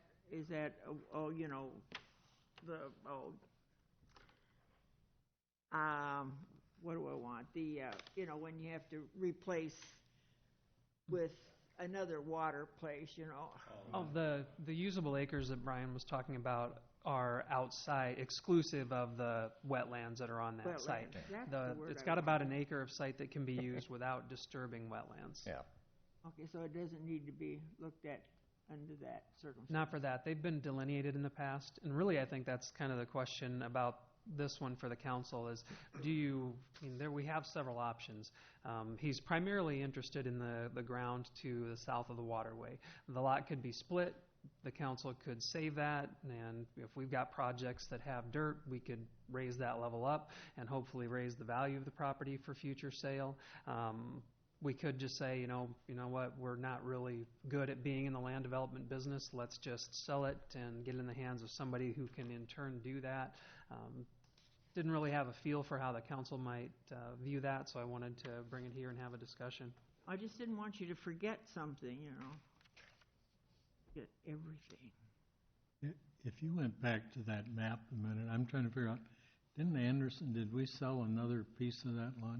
He has the lot on the corner, that's where his current facility is, and then he has 2 acres to the west. Okay. Yep, he has both And of we're those. talking about 2 up behind. We're talking this right up here. Yep. Gotcha. Thank you.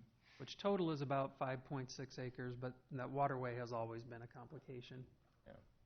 And So then on the north side of that lot, too, there is some additional waterway along the old railroad right-of-way that had a little bit more wetland in it. Squaw Creek, that's Squaw Creek, isn't it?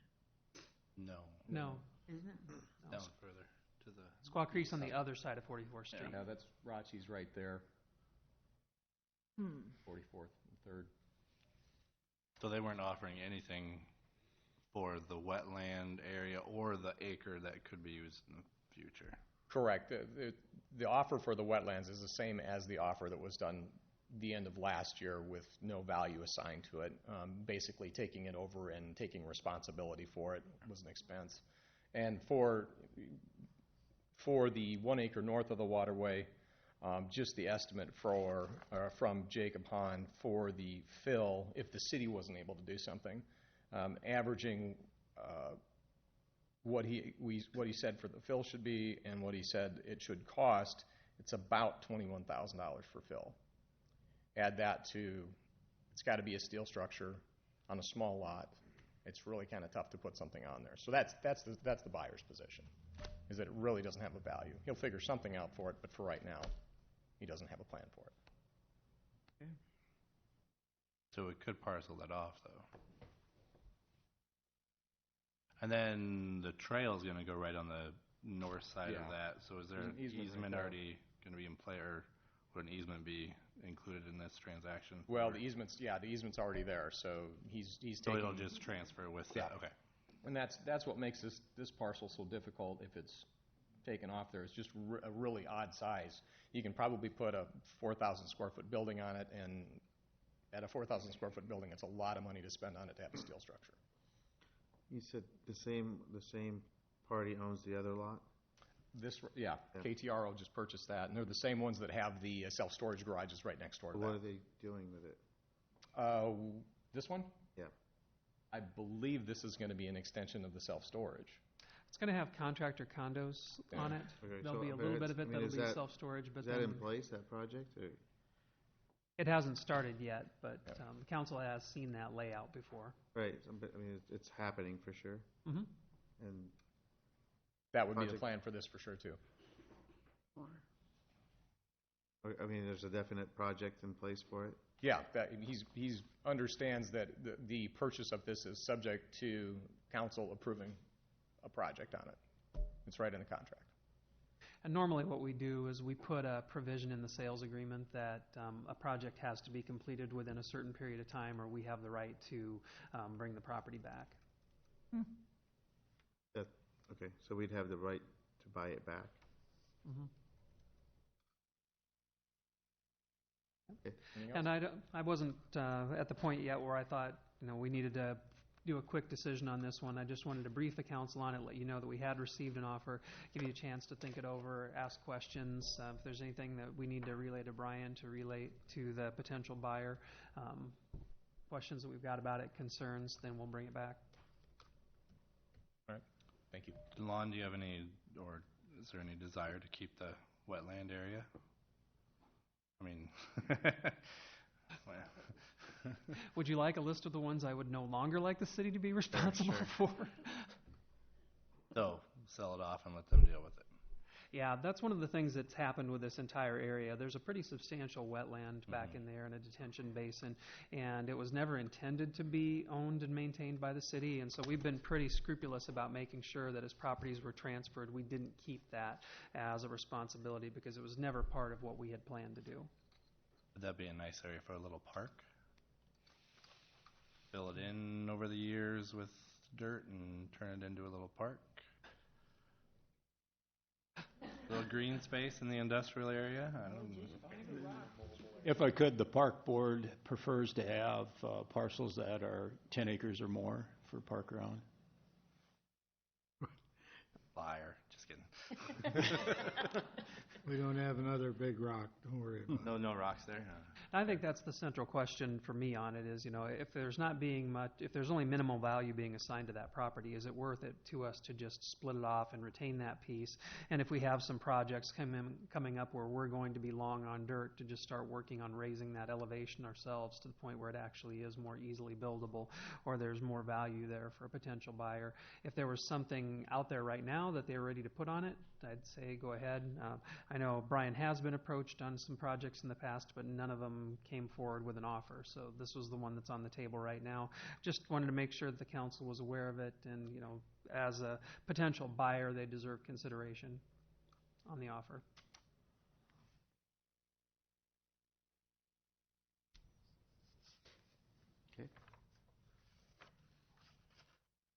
And number 12, the resolution adopting the airport layout plan, we're actually going to remove that from the agenda for Thursday.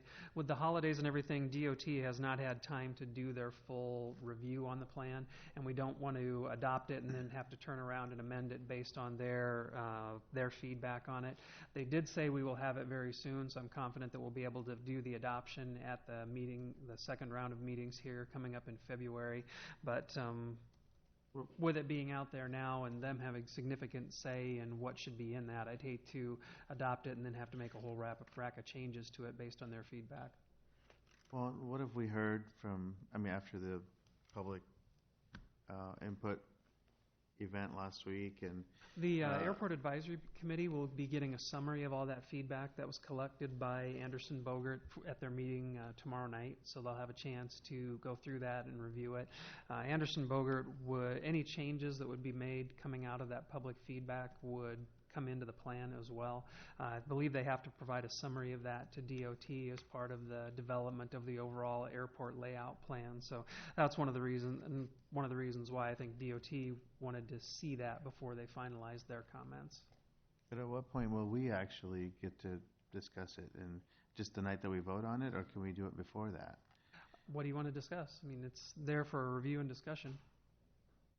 Well, to have actually somebody present it to us and we can ask questions. I think that makes sense. Well, you think the commission would, they approved it.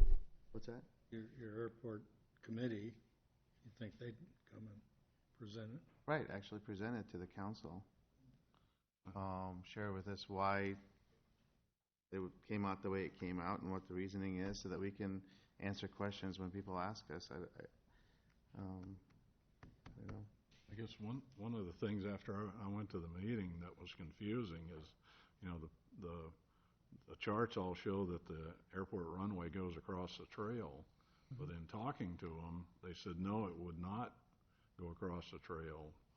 Not for the initial projects. The focus on the initial projects would be to improve the existing runway within its existing footprint, which would be to take the paving that's there now out, smooth it out. It's got some undulations on the south side that need to be removed, and make it 75 feet wide and 3,775 feet long. At that point, it does not go over the trail. The ultimate build-out, which would take it out to 5,600 linear feet, would ultimately require it to go along the trail. The footprint that the full runway shows is as long as it can be and fit between the existing Seacrest Road and 151. So it actually, when it goes past 4,000 feet, it actually goes through the existing airport road as well. So airport road has to be realigned. There's a lot of other things that would have to be done to be able to prep for that. That's why they focused on improving what's there now, so that you can better serve the existing traffic and allow some planes that won't land there now to do that, and then start working on getting it out past 4,000 feet. But the confusion is what will we see? What are we approving? Are we approving the over the trail runway or the initial plan? At this point, what you'd be adopting is the airport layout plan. That's the long-range plan for the full development of the airport over the entire 20 years. It's almost like a mini comprehensive plan for the physical development of the airport. But each project that comes through as part of that has to go through the council budgeting process, has to be approved. It's not a case of you're just giving carte blanche and saying we're going to spend all this money right now. It's presenting to the DOT what the community's long-range vision is for that property and for the airport. I'm all for making plans, but that wasn't clear though what we would be approving. So. Okay. Yeah, and I can certainly have Jane from Anderson Bogert come to that meeting and do a formal presentation and invite some of the members of the Airport Advisory Committee to come in and do that. I almost think this is important enough that, why can't we do what we did tonight with the 1204 building? Have a little extended work session where it's actually presented and explained to us so that we really understand what what's being adopted. And sure. If council's open to that, that's perfectly fine. Have the committee here, so that, kind of proper protocol to have the committee come and present it. And And yeah, maybe have them also maybe present some stuff. And sounds bad, but in normal terms and not airport terms, maybe might help us understand a little better. Because some of the terms that she throws out when she's doing a presentation fly right over. You know, I don't know airports, so you know. So maybe just That's only when Jeff flies to go down low. yeah. But Paul, I asked the committee member about the runway and the trail, and I was told a tunnel underneath. Right. Okay. Yeah. That's what the landowner understands on the other side, that it would be a tube and trail would go under the runway. But you know what is it we're going to approve though? That wasn't clear at the meeting. I think it's a concept of what the future plans are, but I do agree with the mayor. I think it'd really be handy to have a special session on it because we're talking about lots of money, and you know, I know we're going to go for grants and what have you, but it's going to be a lot of dollars, and if they were to come, the airport committee and along with the engineering company, I think we'd all understand it better. Yeah, two things at the very Well, end. basically, it's not just understanding it's better, it makes it easier to explain it to the ordinary voter out there who wants to know what's going on, and you're I don't know. Okay. That's what we'll do. And then as far as a discussion on the second draft budget, I want to have that out to the city council hopefully on Friday so that we can do an in-depth review of it at the next set of meetings here in February. As far as changes that have been made to it from the first draft budget, I've incorporated the direction that the council gave at the budget work session as far as including revenue from a franchise fee. We did get some good news in that, you know, the original budget was based on a projected increase in health insurance costs of a little under 15% at 14.8. They've had a chance. They've received another full quarter's worth of actual usage, and we've been able to knock that back to 6%. So that was a pretty significant positive impact to the budget. I've got a few final changes to make to it. One of the big things is that we need to make sure that, for what Ryan was talking about earlier, that we properly reflect the potential public services facility and fleet change out in the budget so it's clear to the public what it is we're doing and making sure that we're using the appropriate accounts to be able to do that. So you'll be able to see all that and pick all that out in the second draft, and then we'll do the full discussion for it at the next series of council meetings. But as always, you know, once the public hearing notice goes into the paper, the city council can't add to the budget. You can't increase tax rates. You can't adjust utility income upwards. You can't increase expenditures. Everything can go backwards, but nothing can go up once that goes into the paper. The second draft budget still has that property tax rate right there at $13.99, just like the initial draft did. $13.99. Mm-hmm.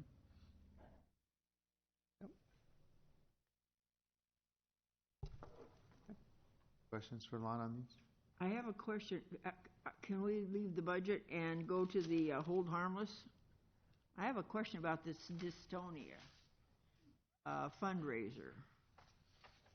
It says if using a city park, check the box to confirm that you reserved the location with the Parks Department. Have you seen that? Yes. They have done that. Yes. Well, it's not checked. I called that out last week in the staff meeting also, but Lon's office confirmed that they had, and they double-checked with our office, so they have gone through the process to rent the facility. I did some reading on this, and it says that there are 500,000 cases in the whole country. Why is Marion being requested? Are they doing this all over the country? I can't answer that question. Don't know. You know, I mean, all of a sudden it's like, wait a minute, why are we having a fundraiser in Marion, Iowa when there's, and I realize it's like Parkinson's, and it's obviously no fun because there's no cure for it, but you just wonder why Marion, Iowa? Why not? Oh, you're so smart, Mayor. I also did want to do just a quick reminder for the council that I will be out of the office next week. I've got my my board meeting starting next Thursday, but Kathy and I are going to take a couple of days ahead of that and go out on Sunday to visit family, friends, and then we'll be back the following Monday. And are you going to tell us where it is, which some of us already know? This one is in Las Vegas. Yes. Wow. I've never been there, so it should be interesting. Okay. Slot machine's not the same as bonded one. I'll give you a 20 to No, put in the machine for me. I'm sure Wes and Leanne would remind me that that's not a very good long-term investment strategy. Oh, I don't know. Okay, Actually, I made out very well. A couple more questions here before we, oh, I'm sorry. Well, I do have another question. For this, the Uptown Market, and she wants to close off 6th Avenue. I think that's really a bad precedence because 6th Avenue is like... We've done it for years. I know, but 6th Avenue was not the new Main Street at that time. Just my opinion. Do it for I know the you're soft gonna farm. hear it. Rob. Okay.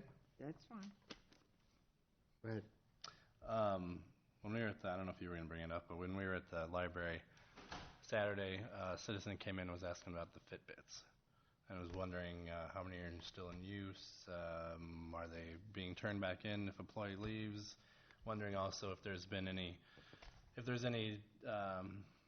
data to show the use of them and how it might affect the insurance going down, specifically for the Fitbits. Yeah, she's for the wellness, but.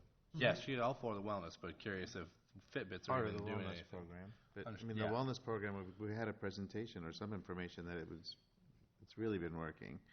But Yeah. Well, the wellness program itself, yes, but she was curious about Fitbits, if there's a way to find out if the Fitbits themselves are actually helping out. She particularly made mention that Target and some of the industry has given up on the program and wondering, and she had down what we paid for them and I was wondering if we're still using them, and that was her basic of it. How well they're being used, really.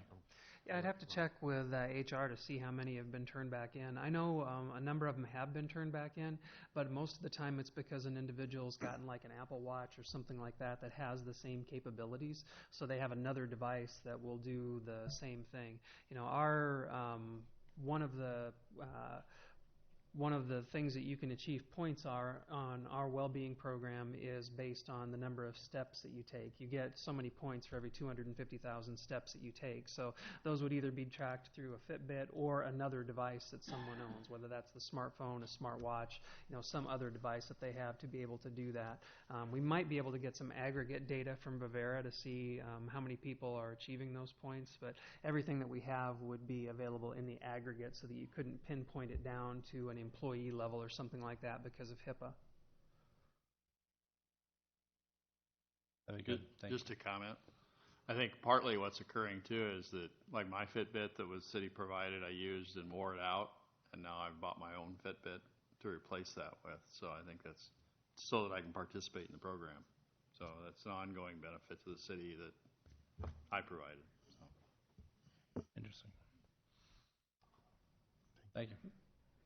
We do have a number that have been turned back in. I just can't tell you how many. When an employee leaves, they are required to turn them back in. Right. Okay. Yeah, I was going to ask, someone stopped me the other day and asked about 31st Street from First Avenue down to Highway 100. It's turned into a trash collector. There's old garbage cans and all kinds of papers and everything up in the weeds along 31st Street there. Has someone adopted that area, or? Not down through there. Usually in the springtime, there's no snow on the ground, so you see the stuff right now. Yeah. Usually in the springtime, our crews will go out, get everything cleaned up, and then it's not an adopt a highway on that section of roadway. Yeah, that's what she asked. Was there anyone adopted? No, not through there. That's a wind catch. You have all that new construction. Everything Right. blows there, catches it. We're aware of it, but hopefully here, when it warms up, we'll be out there. We can address it. She was asking also, could we take a swipe through there and pick up some stuff, or? Yeah, eventually we will, yeah. Yeah. We'll get it cleaned up. Yep. Okay. You bet. And then the second thing I wanted to ask Lon is these plugs up here on the desk, can we change those out and add the USB so we won't need our chargers? Could that be something we could have done? That way we could just plug into them with our Is that computers. the phone jack, you mean? Yeah, well, it's USB, it's a USB port on them. Yeah, we'll take a look at that. There's all sorts of new outlet alternatives and everything that weren't available back when City Hall was built. So. Well, I saw one at Menards yesterday. It had 2 USB ports and a standard outlet. And you can get them too, where it's an outlet and a USB. Yeah. So you get one of each. Yeah. Probably don't need phone jacks either. Yeah. You're behind times there. That's it. Okay. Thank you, Mayor. Anything else? Thank you.